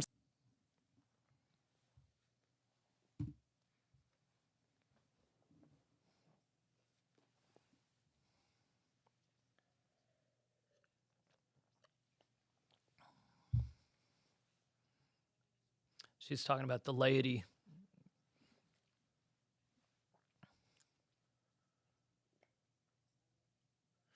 She was saying that, Oh, she gave a concise speech. yeah. She was saying that we don't need these roadblocks, essentially. If you're Yeah. going to set a list of approved colleges, like what about other people? Like what about the lady that can't go to some Yeah, of those? people are going to do what makes sense to them. Either you can work with them or you can't. Yeah. But if it's just, we're not going to work with you unless you jump through the hoops the way we like, then that's Hold on. UMC culture.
So I don't.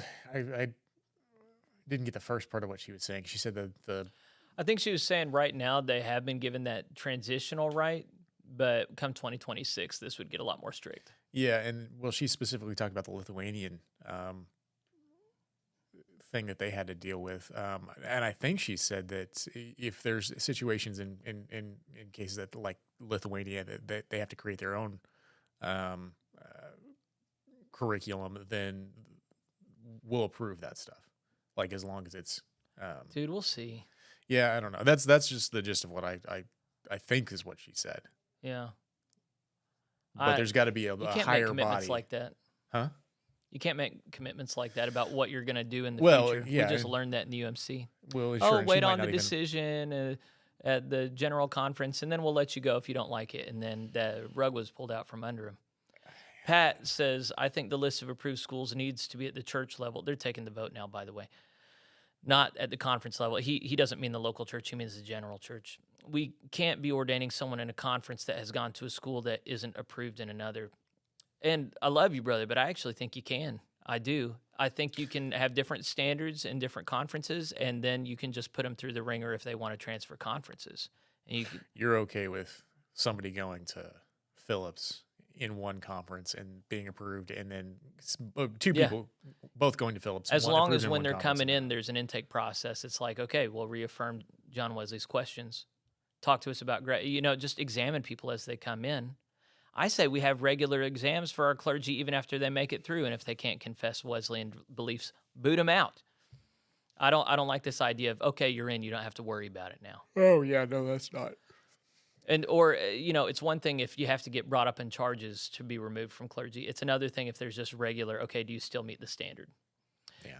Wendy Moeller-Seib, as she said, I just finished teaching this morning. Could you give a brief update on what we're watching right now tied to theological education? Wendy, they're trying to approve a centralized resource that is like the UMC's Senate that says what educational institutions are acceptable and which ones aren't. And then there's been pushback from especially younger delegates saying we need the institution to work with us, not set up roadblocks for us. So look at us on our merits, not on the merits of what institution we go to. Institutions, a lot of us in the GMC went through terrible institutions that still helped us in our theological identities. You can't judge a candidate by where they went to school. Judge them by what they know and what character that they have. I'm obviously sympathetic to this. They did not support the amendment, though. 214 said no, we don't support it. 214 are with the academy. Okay.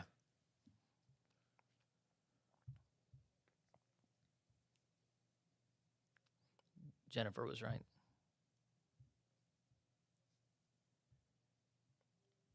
They're about to take a break, so I can give a little bit more information in a second.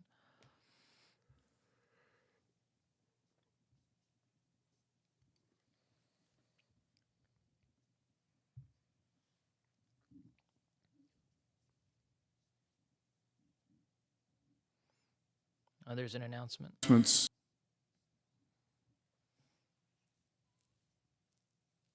Oh, there's Ryan Barnett.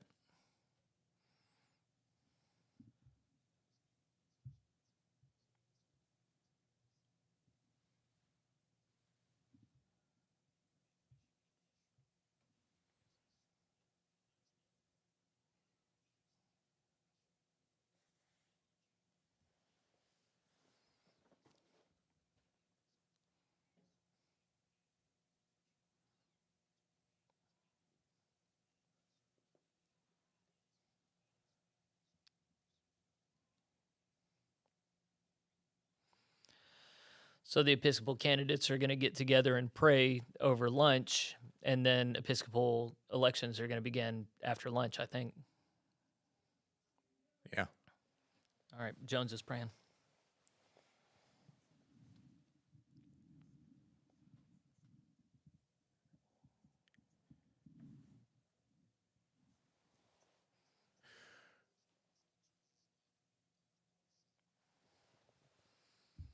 Are you further behind? Is he still praying on yours? They're going to reconvene in 20 minutes. What'd you just say? I was just seeing if he's still praying on yours. I'm ahead of Yeah. you. Yeah, so they're after they come back from break, they're going to continue doing their legislative stuff. After they are. lunch, they're going to Yeah, that's start right. elections. That's right. Yeah. So, for those who are with us, we got 48 people with us on YouTube and Facebook. We got some additional people with us on Rumble and Locals. Everybody, if you haven't signed in yet, just let us know who you are, where you're from, if you're GMC. What's the last poll that we did? The one that I still got up, I was about to end it. Is should ordination require a college degree? We got 20 votes. 45% say yes, and 55% say no. Okay. So this is pretty evenly divided. Yeah. You That's went to Bible interesting. college. I went to seminary. I went Yours to an unaccredited. Unaccredited Bible college, yes. I went to an accredited institution. Yeah. I know we've got people on the stream. I mean, Wendy teaches at Friends University, and I'm not against the academy. I think the academy can be useful, but whenever you make it, so I'll talk about libertarian economic theory for a little bit, not for a long time. But what you see in the American political system is legislation gets passed that's ostensibly for the good of local industry or industry broadly, but then you set up a pipeline where in order to participate in this economy, you have to go through this accreditation process. And sometimes that's needed. Other times, say in like cosmetology, not needed at all. Not needed at all. Or say like to become a car salesman, you can't sell cars anywhere unless you go through this very prolonged process. And this is how you establish oligopolies. And so that's ostensibly what happened in the United Methodist Church. Was there was a 13 member oligopoly of United Methodist Education, and then there was a list of approved schools outside of that got scrutinized, especially if you went to Asbury. Some boards just hated you. So you effectively get these institutions that put themselves in the middle where you have to go through. They're the gatekeeper, and you have to go through them. So there's this thing that has to happen. You want to preach, and you have to jump through these hoops. And what do you know? That's where the activists take over in order to affect change in the denomination. Okay, all of them are going to teach some variation of this same bullcrap that most are going to accept because most people are social animals, and only people that are contrarian and strong like me are going to stand against it. And I'm not saying I'm strong ain't always good. This is something that recreates that system. That's not the early Methodist system. The early Methodist system, clergy were put in positions based on whether or not they generated fruit and whether or not they did what they were told, read what they were told by John Wesley. So we're establishing a new standard. The academy, Junius Dotson was the head of the General Board of Discipleship for the United Methodist Church, and he was wrong about a lot of things, but he tracked, with Methodism, you see it increase, and then you have institutional, academic, pipeline establishment, and then decline. You can track the decline of Methodism with the rise of academic culture in Methodism. That's not to say that it's all bad. There's some good, but to say that we are people who believe in higher learning and this is the gateway to ministry, that's an innovation in Methodism, and it has not borne fruit. So what's a much better measure is examining each individual clergyman to see if they actually believe in Wesleyan doctrinal standards, and you don't need to go to college to do that. So I feel like I made my case. What do you think, TJ? Yeah, no, I'm over the last hour, I'm trying to think of like, okay, where do I line up on this?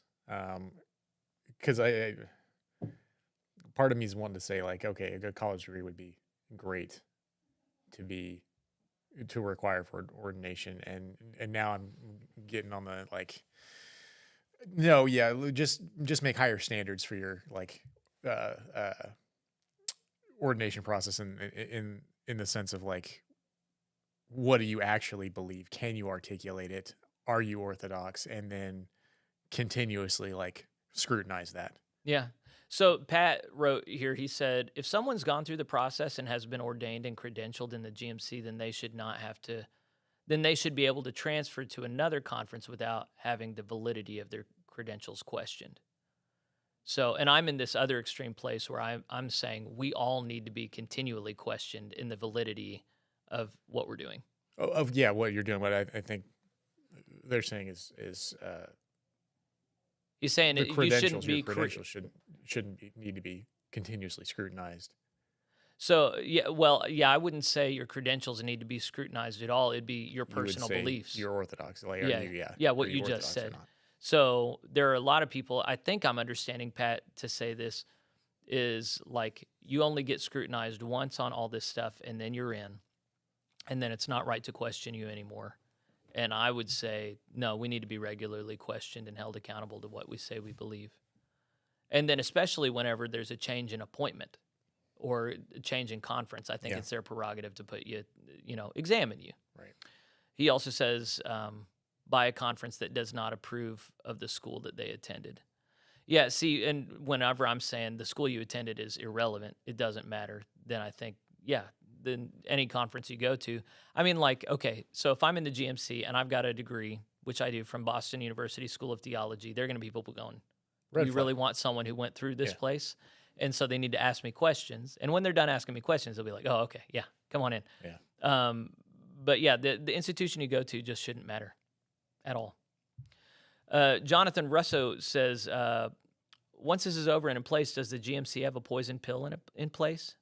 And I would just say yes. I think we already have several poison pills in place, and that's not necessarily anything to freak out about if we have a responsive system if we can continually reassess and go, this isn't really working for us, we need to change this, then I'm optimistic. But if we've got people in this mentality of, no, we decided and now we're going to make it work, then that's a pathway of death. Someone earlier said the two sayings that Methodists are best at is we've never done it this way before and we've always done it this way. Jonathan also says this is a term we use in corporate world to protect and prevent activist investors, competitors, and others would-be inquirers from taking control of the company. The poison pill is a term, maybe? I didn't follow that. But yeah, you do have to prevent activists from taking over all the time. This is what they do. Yeah, the GMC's new now, but they'll be here at some point. Yeah. I mean, they're already in the Anglican Church in North America, which split off from the Anglican Church. They're already in the PCA, which split off from the PCUSA. Yeah. This is what they do. They're in the Southern Baptist Convention after they had their big dust up a couple decades ago. Mm-hmm. Jennifer says, the good news is that there are metho nerds who will be looking for those and ferret them out for 2026. That's good. Yeah, Jennifer's a burgeoning metho nerd. She's very gifted. Mickey says, well, welcome to you from Texas. We love our Texans over here. We got 53 people with us right now. If you guys have questions you want us to put out on the YouTube poll, put it in the comments. We want to know what you want to know. We've kind of enjoyed the polls. We're sorry that we can't do it on all the platforms. Someday we'll figure out a multi thing. Something. I'm giving up on that sentence. D says it is so difficult for the GMC to develop. Oh, is it so difficult for the GMC to develop its own training program for clergy or some sort of testing or mentoring? I think it is actually. Like the moment we come up with our own, that's when we fight about that. So right now we can outsource it and go, okay, there's 20, 40 institutions that we trust. We'll fight about that. And we don't like this one thing about what one teaches, but you can go to these other 19, no big deal. But we are a GMC, here is what we say you have to believe, all of a sudden this is going to get a lot more heated. Yeah, look how much infighting there is over like your Methodist Essentials and who's the other one that posted theirs. Matt Sickles got his, Matt O'Reilly's got his, David Watson's got his, Andrew Sullivan had his. I need to make more people do this. There's not much overlap. Mine are the best, of course. Pat says scrutinizing personal beliefs and practices should be an ongoing thing. We're on the same page there. Okay. I love you, Pat. I'm glad we're on the same page there. All right. Matt says, Mike from Western New York. Oh, God bless you, brother. Good to see you. And then greetings between you two. Okay. Charles has a poll. If we should do follow-up questions for those in ministry. Yeah, so I think what he's asking is if ministers, if clergy should continuously be scrutinized on their beliefs. Do it. Okay. Should ordained clergy be regularly scrutinized on their beliefs and potentially kicked out if they're not orthodox enough?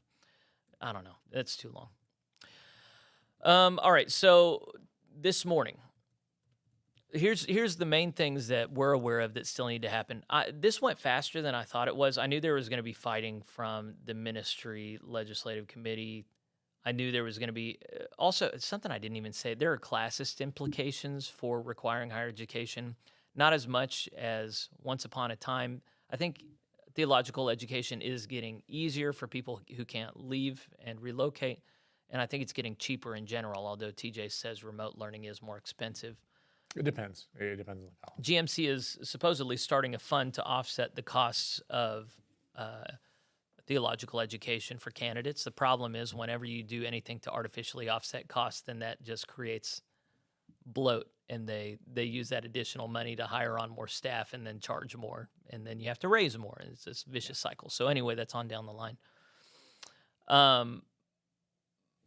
So anyway, there's a whole other thing about the blue collar, white collar class divide in Methodism. So far, the impression I get, I'd be interested in, maybe this will be a poll question later.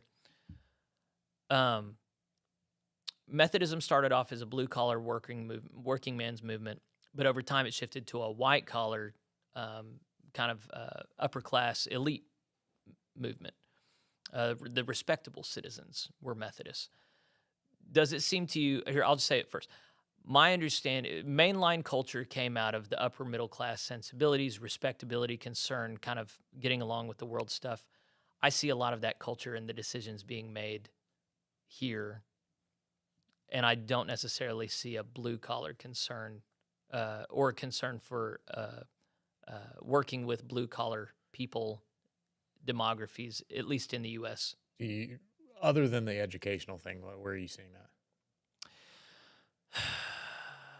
Or is it just the educational thing? For some reason, the extreme desire for Episcopal leadership feels like it's coded white collar to me. Yeah, I guess their salary in particular. That was it, yes. Yeah. That was, yeah. Yeah, justifying upper middle class salaries and summarily, like, easily dismissing my stuff aimed at, like, keeping this workers level movement. Mm-hmm. Yeah, what other stuff is coded for class in this stuff? Those are the only two I can think of. Have we had many other debates on the floor? The congregationalism is typically associated with working class stuff versus episcopacy, white collar stuff. I wonder how neatly that maps on to class. Yeah, I don't know. Yeah, those are really the biggest debates I think they've had on the floor are around this and around the episcopacy.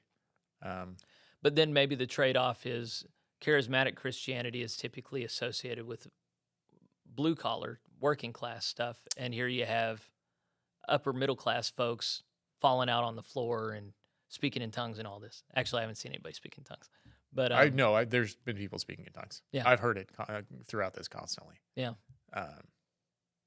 So yeah, you got these upper middle class people that once upon a time were too polite and appropriate for this sort of thing that are now given into it. So well, I don't know if that's just a class thing. It's also like a cultural thing too, because I feel like there's a lot of that, and especially like the Philippines, speaking in tongues in the more Pentecostal version of it. And I don't know about Africa. I would hesitate to say it's in Africa as much, but definitely when I think of like the more charismatic areas, I would Philippines jumps out at me. Mm-hmm. Yeah, I don't know. I don't know where I was going with that. Well, we got 51 people with us at least, and nobody in the comments. So either this is a charged area, or you guys are multitasking. What was the new poll that we just put up? Should ordained clergy be regularly scrutinized on their beliefs? How many have voted? 10 people have only voted. It's only been up for 4 minutes. 90% say yes. So rigor, accountability. Yeah. Okay, so when they come back, we're going to continue to hear from legislative committee work. I would be curious. The one person so far that said no, like what's your thought behind that? Because I'm curious as to why somebody would be against that. Yeah, the steelman argument would just be like, look, once you're in, you need to focus on making disciples. If you're focused if you're having to constantly focus on like proving yourself, then that's time that comes away from making disciples. John Wesley said, you have one thing to do, save souls, not continually prove yourself. So, Well, as long as your beliefs, as long as your everything remains consistent, you don't change at all. The thing that keeps jumping to my head is there was a pastor in Tulsa, Higher Dimensions Church. What was his name? Very charismatic guy.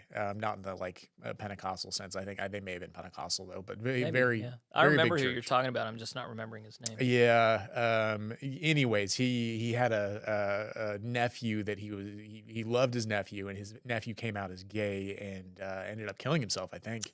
And then all of a sudden, this pastor's just like, his orthodoxy is just gone. Yeah. Like, he's like, oh, there is no hell. Homosexuality is fine, and just completely went off the wagon, and it split his church completely. It was one of the biggest churches in Tulsa. Stuff like that's going to happen whenever something affects something. It seems like whenever it gets into your family, especially, and things like that happen, you're going to change your beliefs. Not all the time, but it's going to be harder for you to stand on orthodoxy, I guess. Well, and so so that's a dramatic example. Sure. But there are less dramatic examples. Say that someone confesses that, like, they believe that we can participate in our own salvation, which is classic Arminian. Yeah. There's nothing wrong with that. But pretend over time that they drift into semi-Pelagianism, where a person isn't necessarily born bad and they can choose to be saved without even knowing about Jesus. They didn't start there, but they just drift in that direction a little Right. bit. Over time, what would ideally happen is that we're watching over one another in love, listening to each other's sermons. And then, I can privately contact somebody and say, I'm kind of hearing semi-Pelagian. That sounds like heresy. What are you doing? Yeah. And then, like, if they are drifting, they at least do it. A lot of people drift and they don't even know it. They don't even Right. see it. They Right. feel like they've been the same, but they're not. So to watch over one another and call each other out along the way before it goes too far. But then you need people, sometimes it's like liberal progressive crap, but sometimes it's like legit, Talbot Davis, I don't know if you saw that interview I did. He was from Charlotte, North Carolina. Huge church in United Methodism, was a conservative, consistent voice. Everybody expected him to go GMC whenever GMC came. He said, no. I and my church don't really confess infant baptism, and we know that GMC's claim that territory. It would be wrong to join up when we're not with them. So he had the integrity on the front end to say that. Mm-hmm. A lot of people don't. There are a lot of people who join as, the other day we were talking about crypto Baptists. That's something that David Watson talked about in his interview, and Wendy brought up here. There are crypto Catholics. There are people with all kinds of different loyalties that they're bringing in, even though they know it doesn't really fit. Right. Well, we've got disagreements between infant Baptists. I'm more of a confessional Baptist than don't everybody pile on me right now. But I'm more of a confessional Baptist than a infant Baptist. I'm not sure how I feel about infant baptism. I recognize that I go to a Methodist church and I am a member of this church, and that's what the church recognizes. So fine, whatever. But so what your position would be called is Credo Baptist, I think. okay. There's opposed to- Pedo Baptist is like we do kids, and then Credo Baptist is we only baptize you if you confess the right. Yes. Okay. Yeah. So and that's fine. This is so when you're talking sacramental theology, you're going to have all kinds of variation among the laity. So right now we're not even talking about laity. We're just talking about clergy specifically. Okay. And so we would be silly if we imagined all GMC clergy toe the line on all the things that everybody thinks are important or different things. There needs to be a time of galvanizing our theology, reclaiming our theology, deciding what's essential and what's not. And then there needs to be a prolonged time of maintaining those standards over time. Otherwise, we're going to do the exact same thing we did in the United Methodist Church, which is create this big tent and not kick anybody out. Yeah. Because if you did, we're too big to fail, and then it all comes crashing down. D says, remember the idea about how some clergy say yes to some stuff that's not 100% true at ordination. Well, that's what's going on. That's what ongoing examination mentoring could help deal with. Yeah.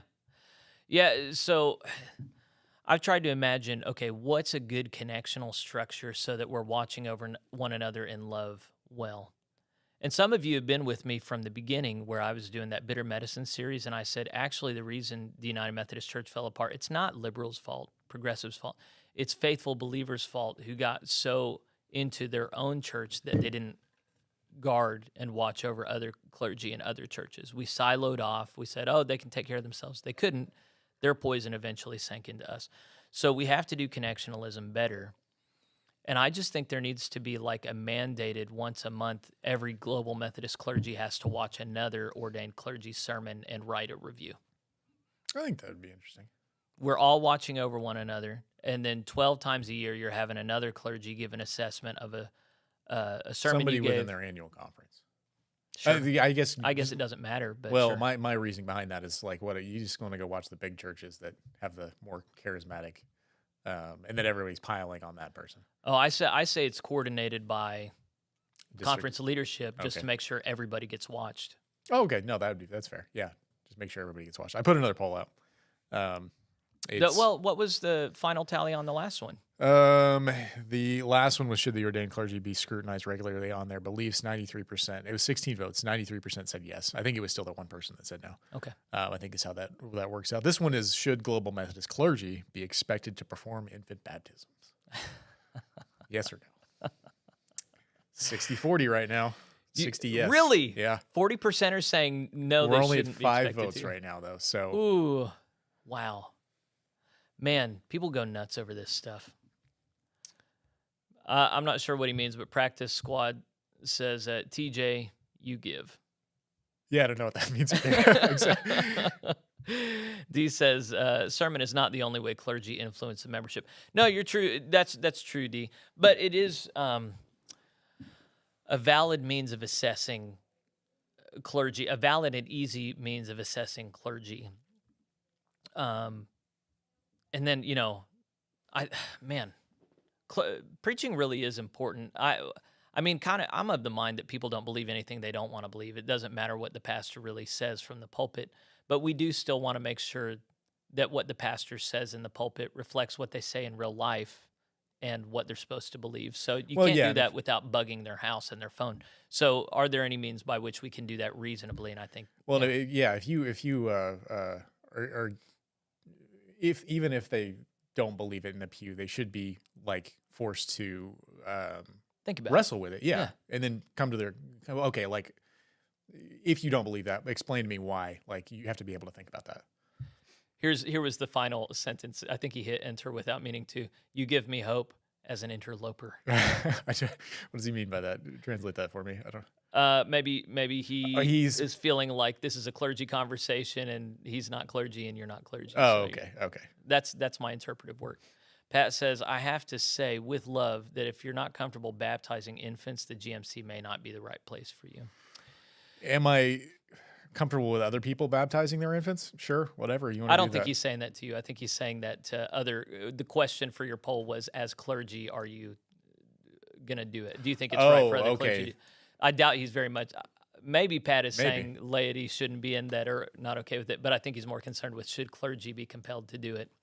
Yeah. Expected to do it, I think was the word that you used. If the GMC wants to draw that line, that's their prerogative. Yeah. Draw that line. I think you should draw other lines too. There are other lines that I think they should be looking at. Practice. Okay, he's on my side. Yeah, okay. He's an interloper. Yeah, this is one of those things that, like, when you're talking to people in the academy at higher level leadership, you assume that everybody's on board, and then when you talk to people on the bottom, you're like, oh my gosh. Yeah. There's so many people in Methodism that are not on board with infant baptism. Well, so even aside from the infant baptism, was a Holly Joyce thing yesterday with the women clergy, like, and she's a lay member. So yeah, I would be curious to how many think we should reassess the women clergy aspect. Maybe you and I can put together some kind of quiz that hits on all the hot button theological stuff, and we put it out to laity and clergy, just saying, what do you think should be mandatory, and where do you think that we can have variety? Are you saying put out like a poll? Yeah. Okay, but like a complicated one with like 40 things on it. Infant baptism being one of them. Female clergy being one of them. Yeah, just What for are our some other audience, like- things that divide us that we have? Is entire sanctification a must that we all have to believe? Should laity be able to bless the elements for communion? That sort of stuff. Are we live yet? Because my Wordly is generating words. I just restarted it, and Okay, no. yeah, it I don't know where those words are coming from. So, yeah, but put a questionnaire together with like 30 or 40 of these topics and just have people rank, okay, this is essential. We all have to agree on this versus like, this is important, but we can have some variety versus like, this is a diaphora. That's the theological term that doesn't really matter. Belief in the fall. Yeah. Are we all born in sin? You know? Okay, yeah. For people who are watching, put your questions in there. Put your controversial questions in there that we should put in this question. Go ahead. Yeah, start. Yeah, we'll and have. then I'll throw a note together, and me and Jeffrey can Nice. work on it. Yes. Thank you, TJ. Yeah, I'd be curious to see where our audience is at. Yeah, so Pat's point is well taken. The problem is that the GMC polity is not well established. So the United Methodist Church polity was established on paper, but not in practicality. The GMC is composed of people who just left the UMC, but for various different reasons, and a lot of people around the world who carry different cultural presuppositions. So we're acting as though there is a uniform identity that's defined when maybe on paper there is, but in reality there's not. So part of why I've started Plain Spoken is to try and have this conversation out in the open and try to facilitate common identity, not just in Christ, but in what the word Methodist means. Now, it's not going very well so far, but I think the proof will be in the pudding at 2026 at the next General Conference. That's when I think a lot of people need to reassess, okay, do I belong in the GMC or not? But for right now, I think the body can and should have a robust conversation about what is the essential nature of Methodism, and then what stuff can we leave in the past. Robert H. says, ever wonder if Jewish parents of a newborn son consider delaying infant circumvention, but he meant circumcision. And so, yeah, that's in direct conversation with Colossians, wherever it equates circumcision with baptism. Both are entries into the covenant community, and that's the ground on which I stand. But there are a lot of very intelligent, faithful people on the other side who don't think there's a one-to-one corollary there, and TJ's one of them. Apparently. So, yeah, and Pat knows that. Okay, yeah, Robert corrected circumvention to circumcision. So we're at 16 votes on the poll. Should Global Methodist clergy be expected to perform infant baptism? 62% say yes. 35% say no. Wow. 17. Yeah. 17.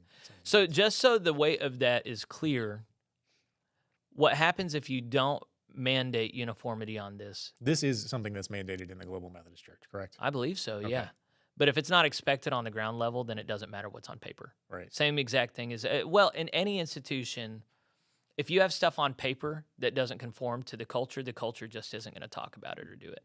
So that's what happened in the United Methodist Church. We had stuff on gay stuff on paper. It wasn't exercised because there wasn't conformity. So here's what's at stake for people who haven't thought through this a whole lot. You've just got your basic sense. You're going to have a situation, if you have a body where some people believe in it, some people don't, where your baby gets baptized and you see them as members of the covenant community, but you go and join a different church, or you get a different clergy member coming in and leading later who says, actually, that baptism your baby got, who's now 13, 12, 11, 20, 30, doesn't count. That wasn't real. You have to confess Christ and then be baptized, so they need to be rebaptized now. That was all illegitimate. You thought they were members of the covenant community. They are not. And so there are some people who'll be like, oh, okay, yeah, whatever. They're still alive, rebaptize them. But a lot will be like, no, that was a legit baptism. And you cannot adequately disciple my child if you think that they've been operating this whole time under a farce in the body of Christ. To delegitimate their whole upbringing as having been outside of the covenant community, and that is essentially what's at stake here. And when I asked Talbot Davis about, so do you guys not think that kids can be members of the covenant community? He said, oh, we just don't think about it like that. But that is what's at stake. This is that interview you had that I haven't watched. Yeah. But that is what's at stake. There is one entry point into membership into Christ's household, and that is baptism. That's scripturally what it is. That is the initiation event into membership in Christ's holy church. And so if you're not doing that to infants, then you're saying there is this time in life where you can be present in the church, learn churchy stuff. What about the man the thief on the cross, Jeffrey? Yeah. Yeah, what about that guy? Was he a member of the church? Yeah. No, the church wasn't even born at that point. Okay, you're talking Pentecost. So Yeah. He was not part of the covenant community. What Well, about the one exception? Oh, that opens this whole door to everybody. Okay. Anyways, Here's these debates that really matter. Like, how do we look at children in the church? I mean, and there are a lot of churches. I mean, we're in a growing culture right now that does not see children as legitimate members of the household of God. That the moment you start talking about the word, oh, get those kids out of here. This is adult time now. The I think word there's is a for lot of adults. churches that wouldn't even require baptism to be a member. Yeah. Oh well, I mean, membership is very loose in a lot of churches. Yeah. Like it's are you showing up on Sunday? Yeah. Once a month. Yeah, and once every indifference 2 to months. baptism betrays anti-biblical way of thinking. Sure. Jesus puts baptism at the center of initiation, at the front end of initiation into Christian community. It's just not. It's not optional. Does he put baptism at the front, or does he put a confession of him as Lord at the front and a repentance of sins? Say that again. I said, does he put baptism at the front, or does he put a confession of him as Lord and repentance of sins at the front? Well, they're synonymous. If you are in, so all authority in heaven and on earth has been given unto me. Therefore, go into the world, preaching the good news, baptizing new believers in the name of the Father, Son, and the Holy Spirit. Man, I butchered it. But it's both and teaching them to obey everything I commanded you.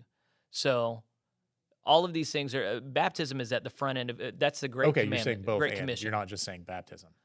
I mean, you can dunk somebody into the water and it don't do anything. Sure. Just because you say I baptize you doesn't mean they're baptized necessarily. When these missionaries came into different regions and just dunked people before they'd give them bread, I mean, that's a nice thought, but that's as effective as like baptizing a cadaver or something. Like these are mysteries in some sense, but yeah, you have to imagine that you are living a biblically obedient life and you're in good covenant relationship with Christ, and yet you've refused to be baptized. Like that is front end rebellion against the Word of God. Yeah, no, it'd be. I would agree that it's weird that you wouldn't want to be baptized. I'm not arguing that. Yeah. So Bill Ivins That's a red asks, flag. okay, so you got a little kid in church that isn't baptized. Is she just a pagan? So yeah, this is what Credo Baptists will often say is like, obviously they're members of the household of God, even if they haven't been initiated. Like she's there every week. She believes this stuff in her heart. She confesses Christ as Lord. So you mean to say that she's just as bad as some pagan down the street who Just a doesn't little even. pagan. I don't know. Let me think on that one.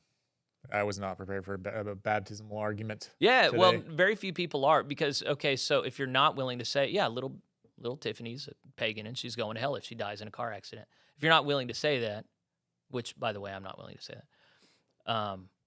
What I say is if you refuse the biblical ordinance to baptize your entire household when your family is dedicated to Christ, there are two events in Acts of the Apostles where one, the head of a household comes to faith in Christ. They baptize the entire household because their family now belongs to God. There isn't this concern of what does every person believe and do they confess an Orthodox faith. That's not at all seen in the text. It's just this person, the head of the household, has died to self and is born again in Christ. So all the children, all the slaves are automatically baptized. Their lives are now hid in Christ. That's a scriptural expectation. Well, and then you've got so if we're baptizing, so in the example of the whole house being baptized, if they have, Household, whatever, it's fine. You've got people that wouldn't confess Christ as Lord and wouldn't repent of their sins, but they're baptized, but that still makes them a member of the covenant community. Say it again. If you're baptizing, if one person, if the head of the household confesses and is baptized, and then you can baptize the whole household, then you have the potential for having little pagans running around that are just baptized. And it means nothing.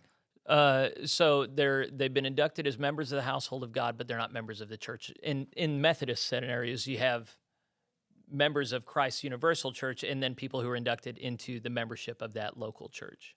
So the local church at that moment of baptism says, we're going to support you, we're going to encourage you, we're going to put pressure on you So to you be would Christian. say that they're members of the local church, but not of the Opposite. They're They're members, members of the universal church, Yes. but they're not members of the local church. Yeah. And then your local church's job is to inculcate them well so that they do eventually become able to join the local church membership and participate in the life and work of the church. So they're members, but they're not yet Christians. No, they're Christians, but they're not yet members. You're throwing me off. I don't know. They've been initiated into the household of God. Whether or not they're faithful in that is the other issue, and that depends on the head of the household doing a good job living into their baptismal vows, because they have to vow, okay, yes, baptize my infant, I'm going to raise them to be a Christian. But if they're not good Christians later on, that's a reflection not just of the head of the household, but of the church that's failed to inculcate them. So the whole point of infant baptism is they're already a member of the household of God. We're going to raise them as members. We're going to expect them to grow in holiness. We're going to expect them to know the scriptures and do life with us so that there's a seamless integration into the life and the work of the church when they own their faith for themselves. We call that confirmation. Confirmation's not in the Bible. Another thing that's not in the Bible is dedication. So Chris Roberts says, yes, we should expect infant baptism, but we should offer an option of infant dedication. The quick rejoinder to that is you dedicate ships, not people. So there's not really a biblical example of dedication in the New Testament. There's you're in or you're out. That's it. I guess I see the dedication thing is just like I want baptism, but I don't want baptism. Yeah. So we want a ceremony saying we intend to raise this kid as a Christian, but they're going to be considered in a different status. Okay. And what's fundamentally at play here is our children have a different status in the church than everybody else. And I would say no. I think that children are co-equals in the household of God. I would say that retarded people are co-equals in the household. I don't think it matters what you understand. I think it matters how you're raised and what you do. Well, yeah, I guess my first inclination is to say yes, they are, but if they haven't confessed anything, are they really? So I don't know. That's something I got to think. So if you've got somebody who's being raised in the church and they're still not confessing Christ, then you're doing something wrong. And either they eventually need to filter out or they need to step up in their faith. But the whole point is we're putting them in the crucible of faith. They don't have an option.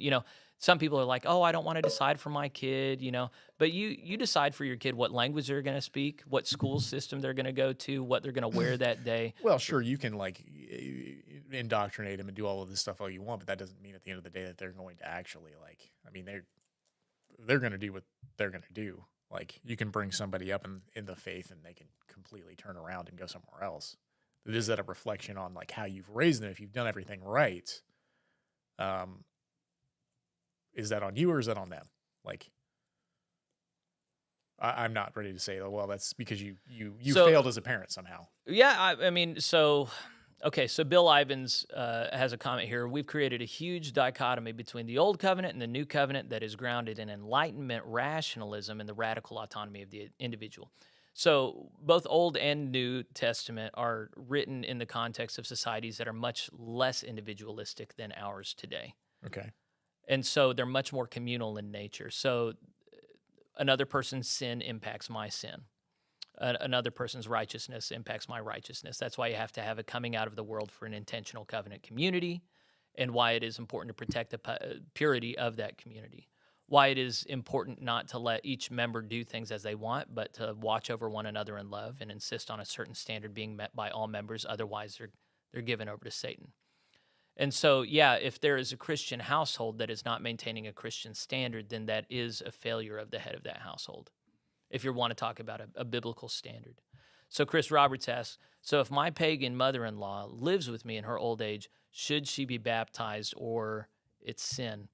So yeah, it's one thing when you have a person who's not able to make their own decisions, who's a part of your household, like a child or we don't have slaves, but in the ancient slavery, child, slaves, retarded people, mentally disabled people, they can't make their own decisions. You have to baptize them. But within 1 Corinthians, whenever he's writing to believing community, it's clear that a lot of them have unbelieving spouses, and you can't make them get baptized. So we're talking about persons that don't have the right to make their own decisions. You have to make a decision for them, and the decision for faithful believers in the Bible is to baptize all those in your household who can't speak for themselves. Your mother-in-law, if she can't speak for herself, go ahead and do it, But yeah, that's what I've understood the biblical principle to be in Acts of the Apostles. Pat says, we, like the UMC before us, dedicated buildings, not infants. Okay, yeah. Chris Roberts, we, like the EUB before the UMC, dedicate babies too. Okay, so the EUB apparently did infant baptisms. Okay, so this is what happens whenever you combine infant different baptisms or infant dedications? Oh, okay, yeah, he meant dedications.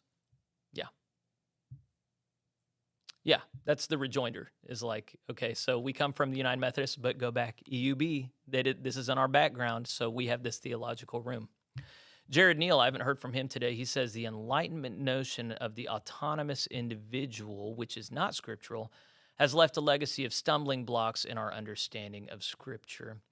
I think that's only true up to a point. Like in the end, what Scripture is it? In the end, everyone has to carry their own load.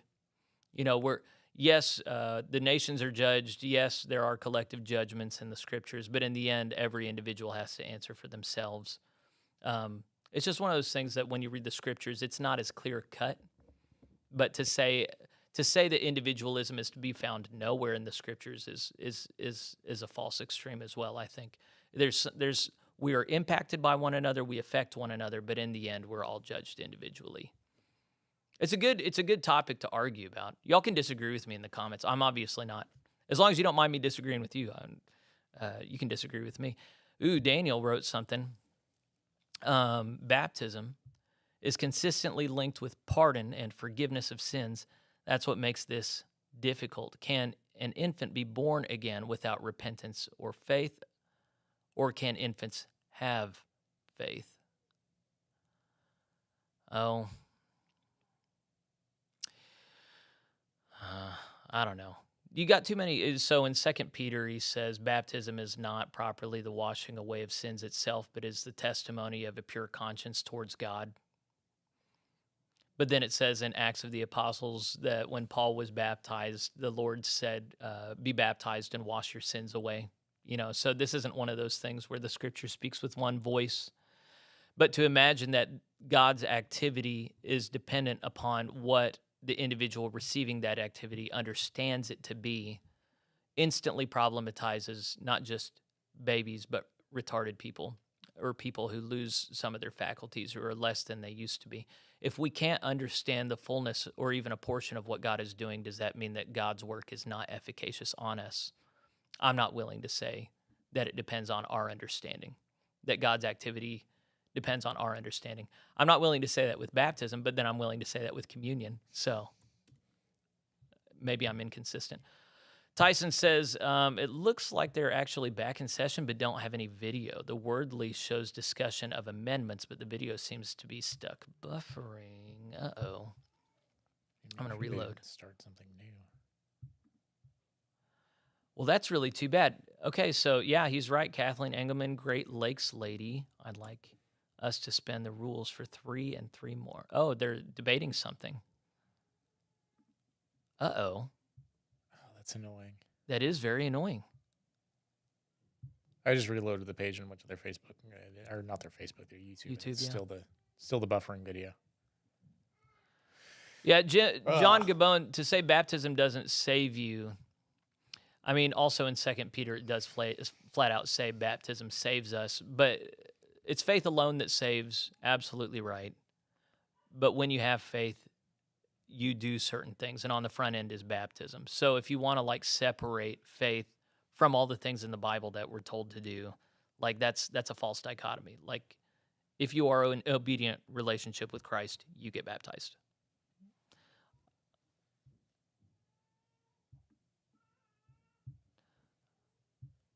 So, yeah, Chris Roberts makes clear, in the EUB, officially, the discipline practiced the dedication of infants. Yeah. Pardon and regeneration, Daniel corrected himself. Benjamin Beeks says, I can rattle off dozens of parents that did their level best and raised their kids in the church and the kid walked away, I'd encourage caution with that side of the conversation.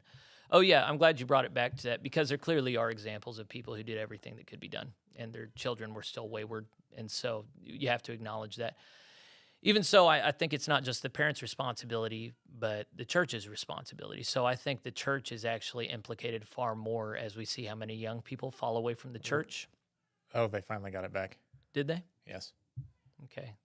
Oh, I hear it. Yeah, Kimba's up there.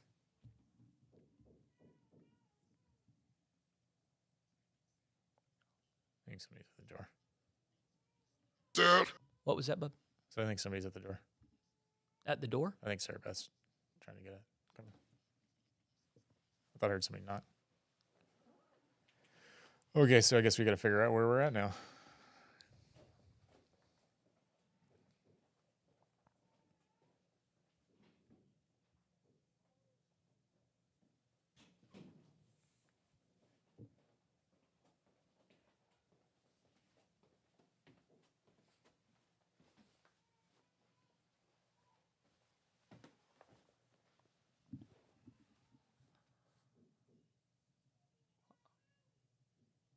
Are they still doing ordination stuff, or It's what it sounds like, and I'm trying to. It sounds like they're still arguing about education.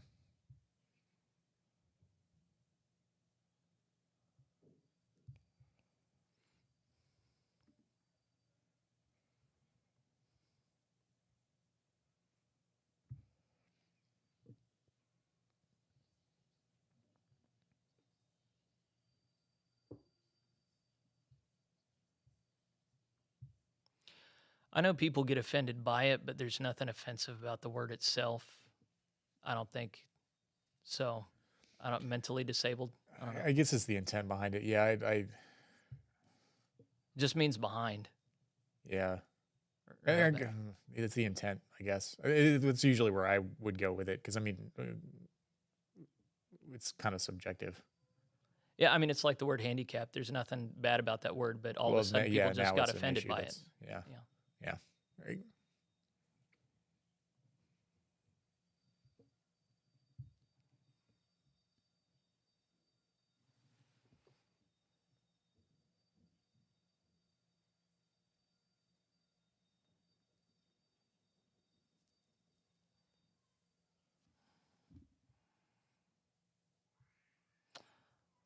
I'm going to check this.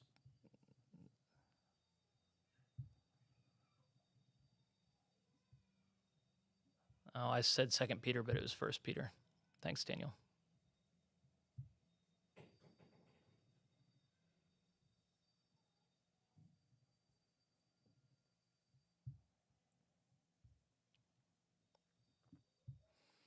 Okay, they're discussing educational requirements again, says Heather McLeod.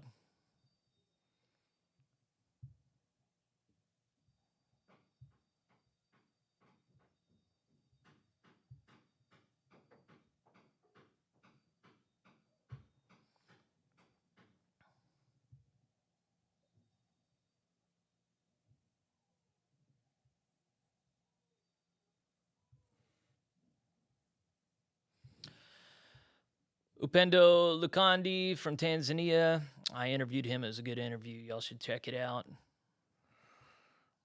Okay, so they just put something up on the screen for like half a second. They're trying to add new language to paragraph 407.6b. And what you 407.6b. Yeah, I don't know. I'm just going to skip ahead.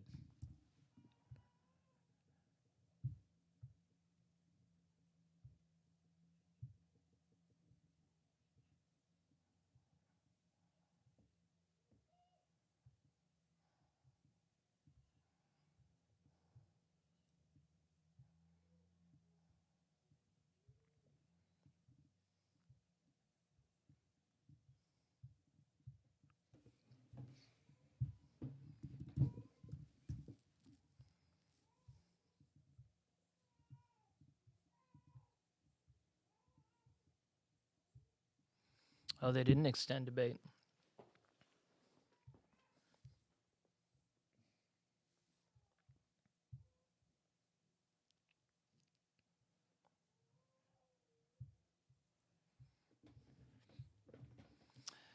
That's frustrating.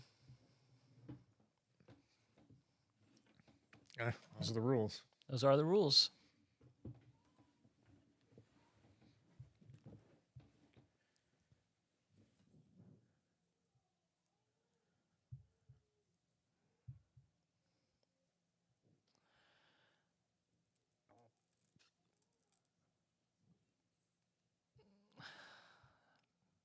So you got a reaction from that.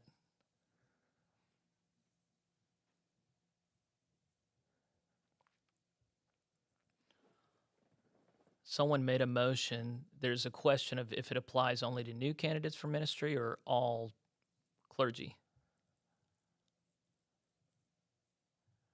Someone who's on site, if you have it in you to type it up, what's the nature of this amendment? Okay, and they said it would apply to all clergy. Well, oh, okay, yes, you did say yes. Yeah, current and future.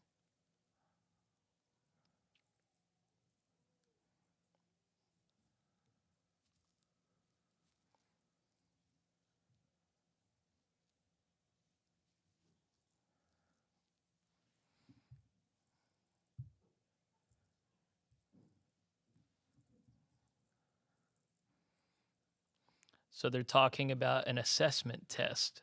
And would it be a one-time thing or would it be an ongoing test?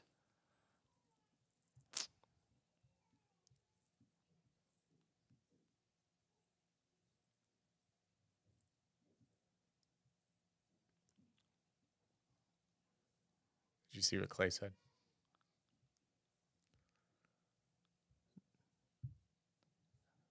Yeah. I think so.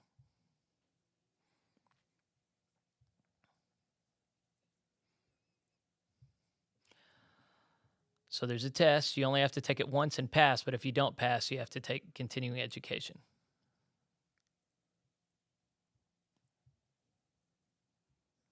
Whoever's running cameras forgot their job. Oh, here we go.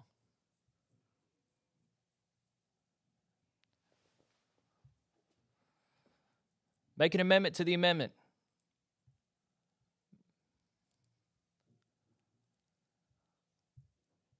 Clark Atkins up at the mic.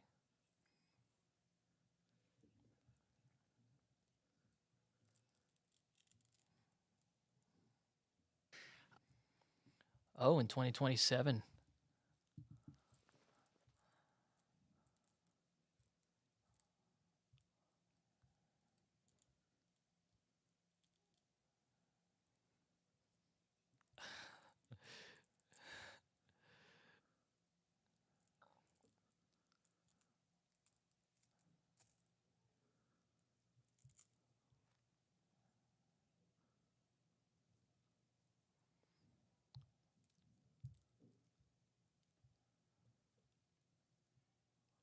I don't know who that lady is.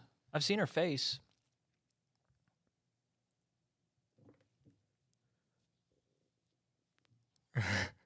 There's way too many questions around this, but hopefully don't pass it. Well, they're asking the same questions over and over.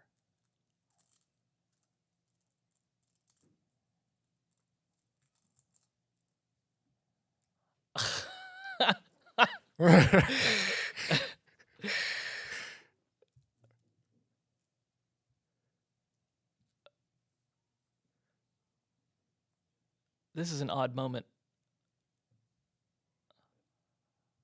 Amendment to the amendment. Try it. Yeah.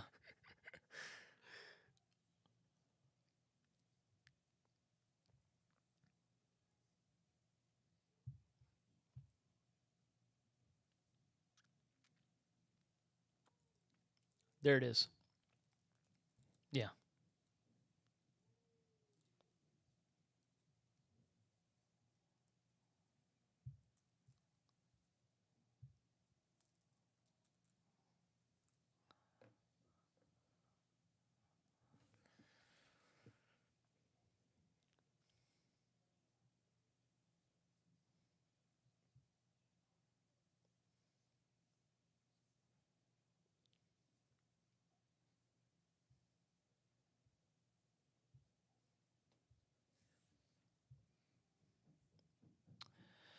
The amendment to the amendment it makes it concerned only with ordained clergy so that those that are not ordained can be overseen more directly by the board of ministry. You got a second. So now we're going to take a vote on the amendment to the amendment. Nobody is rising to talk to it.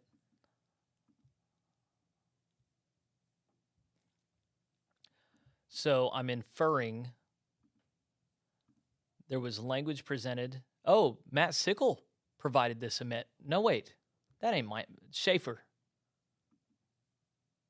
They put Sickle on there. Okay, I guess that guy's name. Maybe Sickle's the one that put the first amendment forward. Maybe. Or put the first thing forward. Well, no, but some lady is answering questions about the original amendment. That's true. And I don't know. yeah. So the nature of this amendment, not the amendment to the amendment, but the amendment that this amendment's trying to amend, is that there is imagined in 2027, after we've got the whole book of doctrines and discipline figured out, the whole covenant's established, we've got all these clergy that have been inducted that aren't necessarily on board. So you have, it's very much like what we were talking about a minute ago, a scrutinizing of every single member of the clergy. But it's a one-time scrutinizing test that assesses them in 4 areas. They said what they were, and I Okay, let me read the ad. Let me read the whole thing because they put it up on the screen a couple of times. This is the amended where he put in ordained clergy. It says add new language to paragraph 407.6b. In Jude 1:3, we are reminded that we are called, quote, to contend for the faith that was once for all entrusted to God's holy people, unquote. We affirm that those who lead must be well prepared to contend for this faith. Yes. Therefore, starting January 1st, 2027, all ordained clergy will take an assessment exam to demonstrate basic knowledge of doctrine, Methodist history, discipline, and the Bible. Nice. Wait, doctrine, history. Doctrine, Methodist history, discipline, and Bible. It says and Bible. I've added the. Okay. The Commission on Ministry and Higher Education will design this exam and consider global context for the exam in parentheses, which will be administered by the annual conference board of ministry. Each board of ministry will require their clergy to complete this assessment exam prior to the next general conference, which would be 2032.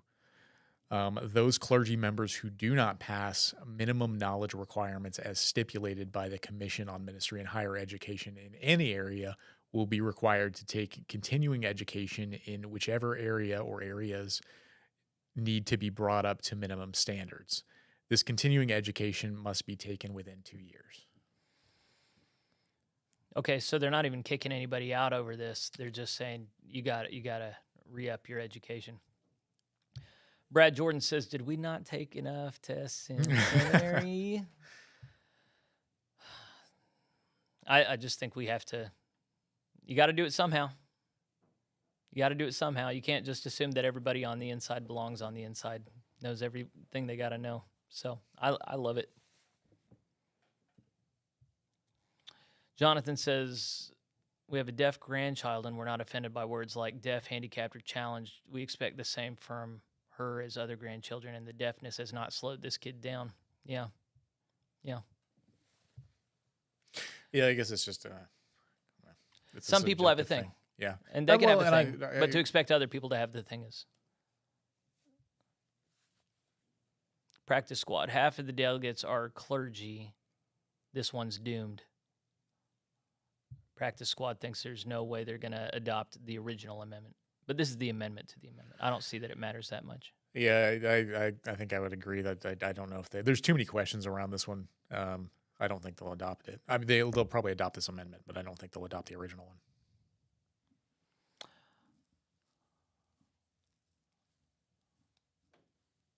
Well, you think they'll adopt the petition, but not the amendment? No, I don't. I think they'll adopt the amendment. I don't think they'll adopt the amendment petition. Requires the exam. Well, the amendment to the amendment. Oh. This one that they're voting on right now is just stipulates that it's ordained clergy. Oh, okay. Rather than just clergy. Yeah. So I think this one will pass. But oh, okay. The I understand overall that, thing. you know. Yeah.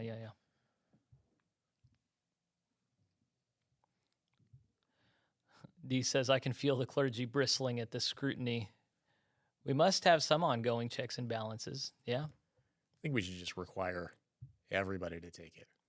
Laity, clergy. I like the idea Deacons. of a monthly. All the global Methodists get on the internet, have a monthly. They were evenly spit. Oh, I might stop being live. Why is Did it pass or not? that? Hold It on. doesn't matter. It doesn't matter.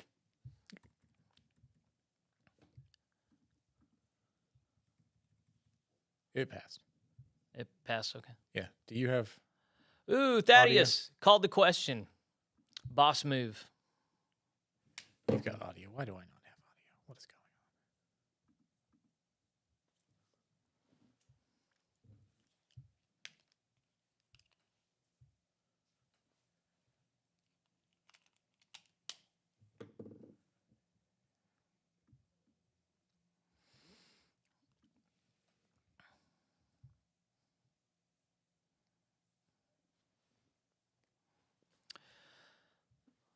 So, Brad, the amendment to the amendment that was just made and it was adopted? Yes. Okay, so it's only for already ordained clergy, and the Board of Ordained Ministry, or Board of Ministry, excuse me, only applies this quiz towards candidates. So the Board of Ministry will have its candidacy quiz, test, whatever, and then there will be a denomination-wise quiz or denomination-wide test or quiz for all the ordained clergy.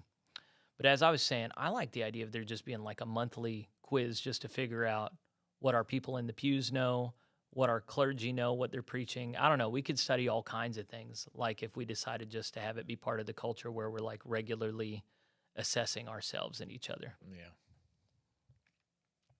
That could get kind of weird, but it could also be really helpful. But I've wanted to do something just to Well, if figure it out was the like biblical literacy of the average person in the pews. Yeah. Yeah.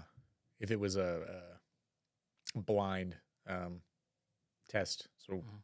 yeah, that would. I mean, if it's like, okay, write your name at the top. Like, I don't think anybody's gonna want to do that. Like, Pastor Jeffrey's gonna scrutinize your work. Okay, but yeah, if it goes into like a larger study, Yeah. and It's like, okay, here's the things that the body overall need help on. Let's preach about that for a little while. sure. Or if it's like, if pastors are assessed by how biblically literate their people are, you can just look at, assess a congregation and, okay, like how many of them didn't know there were 12 disciples? Right. How many of them didn't know the difference between Old and New Testament? You need to focus on some basics here, buddy. Right. All right, this is the Nicholson Amendment, I gotta charge my mandating headphones. that all ordained clergies have to take a quiz in 2027. And if they don't pass it, they have to do continuing education in order to be properly indoctrinated into Wesleyan theology. Aaron Kay is noting that classes and bands are indeed amazing and great areas of inculcation of the Christian faith. They can be doctrinally oriented, but they're usually more focused on praxis. All right, the Nicholson Amendment was shut down. There were 100 people in favor of it. It's still useful to know, but yeah, the clergy shut it down. I assume. I don't have any way of knowing that.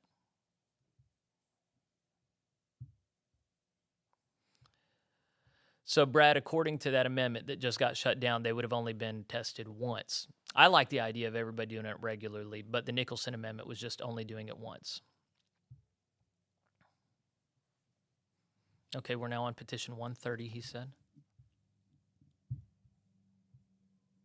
I'll see if I can pull it up. All right. This was new standards of education, and we didn't get to hear that presented per se.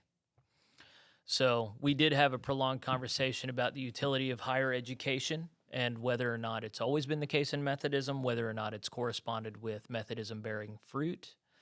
And there are many here who are in favor of higher education or some basic standards for the inculcation of the Methodist faith. I think it was my brother who was on here saying that the local church is the primary place where that should happen.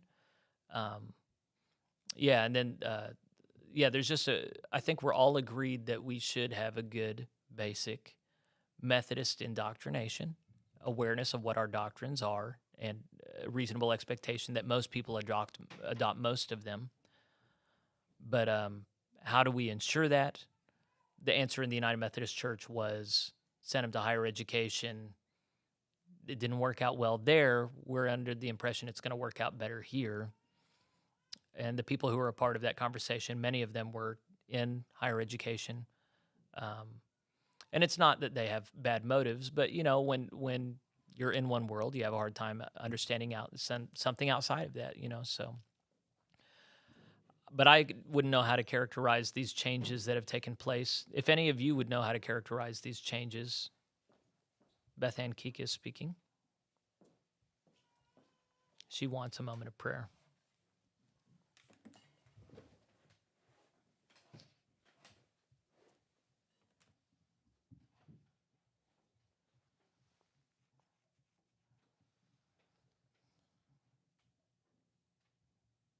Please do.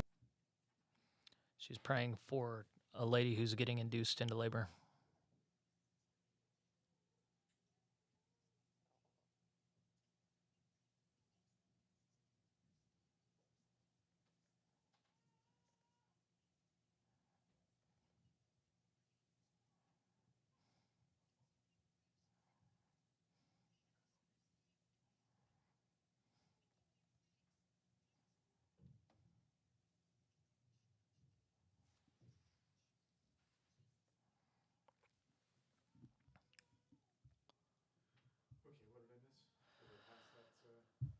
They did not pass it. It failed, but they got 101 votes for it. Yeah.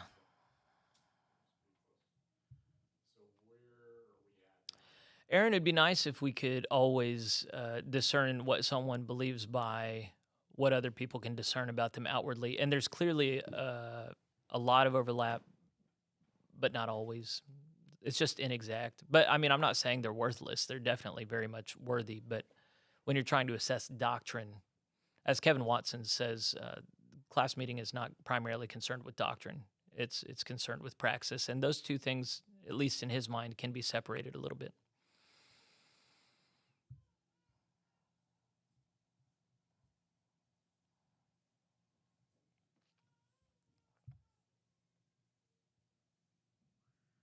Are they about to take a break? They are getting ready to celebrate Keith Boyett. Oh, they're going to have the Keith Boyett celebration. Nice. Jonathan, I'd be with you. I've never once had a pleasant continued education experience, but, maybe we'll have better ones in the GMC.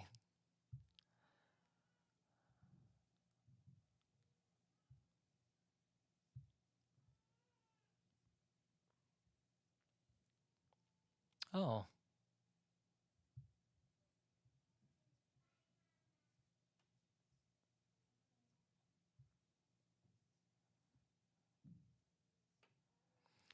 It's talking about the biographies of the Episcopal candidates they're going to be voting on in a couple hours. Practice Squad says that if he crossed a doctrinal line, his church would correct him. You're blessed to have a church that is doctrinally aware and capable. A lot of people don't have churches like that. All right, Brad, we'll see you this afternoon maybe. I don't think we're going to go a whole lot longer. We'll close this out with them, and then are they having worship now? Or are they?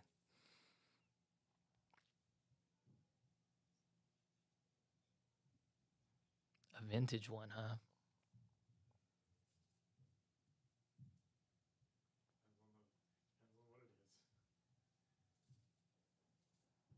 I'm seeing the words. I don't think I know it.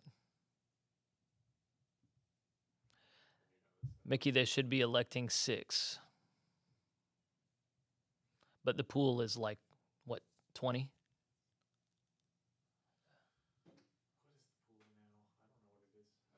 We had 16, but then 2 of them got discounted because they're not there in person, and they happen to be women.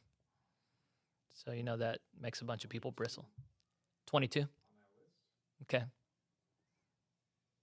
I have heard this one. Yeah, I've heard that. Okay. Because it is definitely a vintage one. I don't hate this one. Really? Yeah. There are some of them that have been just like beat to death. Like Oceans, stop it. No, never again. Never again do I want to hear Oceans. That's a newer one. Yeah, it is. Um, We were talking about the "Open the Eyes of My Heart, Lord" earlier. Yeah. that one. Not as much as Oceans, but that one's bad too. Not bad, but it's been done too many times. Helena, you missed a debate over educational standards.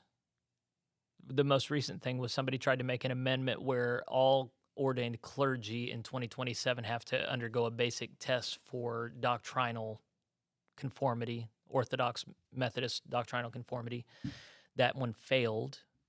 There was an attempt to sort of democratize acceptable higher education institutions for getting ordained, and that was shut down. It is going to be centralized by central coordinating agency. What else happened this morning? I don't know. Thank you, Daniel. I had to mute myself when I left it. I didn't unmute it. Yeah, no, most of it this morning. There was a Judicial Administration Committee, but everything on that passed with there was no debate at all.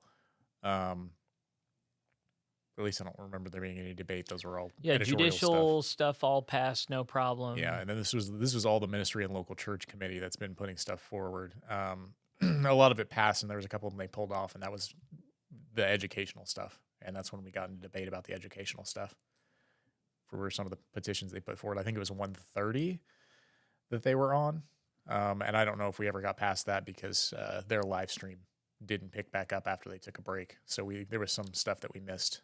We were just now on, 130. I think they just adopted it.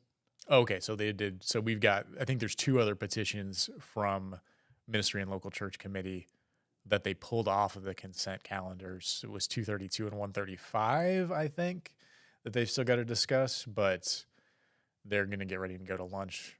I don't know when they're going to have communion too, so I don't know if the celebration is, it sounds like Keith Boyette's going to be over communion. Yeah, he's going to be presiding. So I don't know if that's the celebration they're talking about or they're going to do something different. Yeah, well, they were having his retirement celebration today. Right. So I think they're collapsing those two, celebrating his retirement, communion. Well, I think communion, they said it was at 12:45 local time, their time. And then they're having lunch. So I think we'll be back in 2 hours. Well, I don't know. I don't know exactly I don't know if they're getting ready for it right now, and that's why they're doing worship. Or, surely. Maybe not. I don't know. I don't know. But we'll after see, that, but I think you and I are about to break. Yeah, because they're going to come back and they're going to go into elections.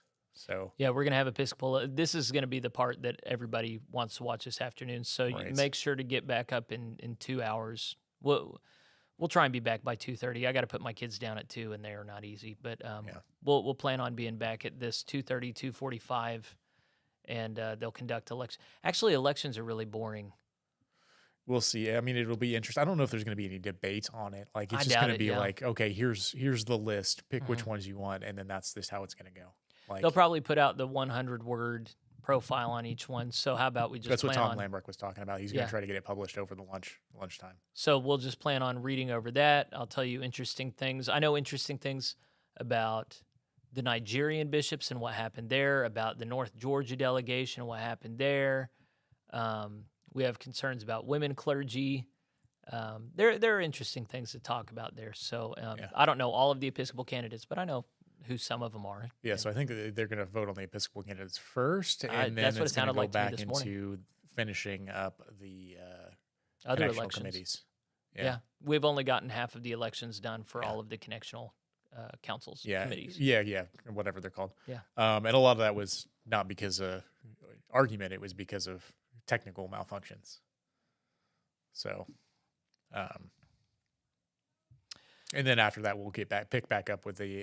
They're going to try to get all of the legislative stuff done today. Yeah, so it sounds like so. Yeah, they're going to shoot for it. Yeah, they're probably not going to get it done. I mean, our poll earlier, you asked, do you think they're going to get it done? And most of us did not think they would.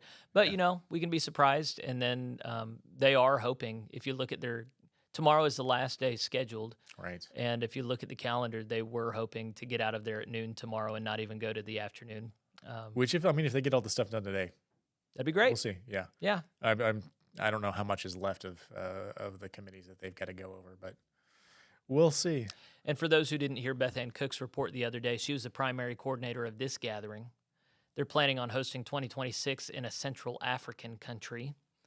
And in order to make it affordable and more feasible for everybody, she and her committee are recommending it's only 5 days long to cover the rest of the Book of Doctrines and Discipline. I don't know how on earth that's going to work. She said there's going to be all kinds of preliminary meetings coming up to it virtually.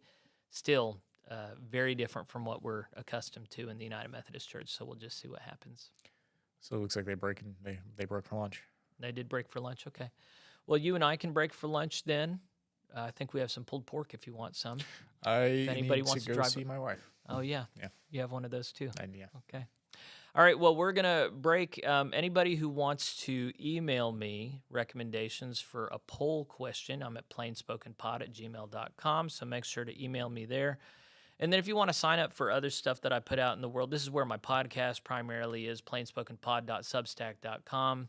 You can also find it on Apple Podcasts and Spotify. But I've been doing that for a couple of years. Follow along. I try and keep everybody apprised of what's going on in the wonderful world of Methodism. Oh, no, they're doing the Keith Boyette thing. Oh, are they live streaming the Keith Boyette thing? Well, I feel bad cutting that off. If you want to follow my pastoral writings, and I've been publishing a lot on Methodist Essentials, you want to go over to jeffreyrickman.substack.com and sign up there. And then if you want to support this ministry, plainspoken.locals.com, we have a burgeoning community of people who are very much concerned with accountability, vulnerability, transparency. These are kind of my values that I bring into the congregational covenant bodies that I'm a part of. So anyway, those are the only things I have to plug.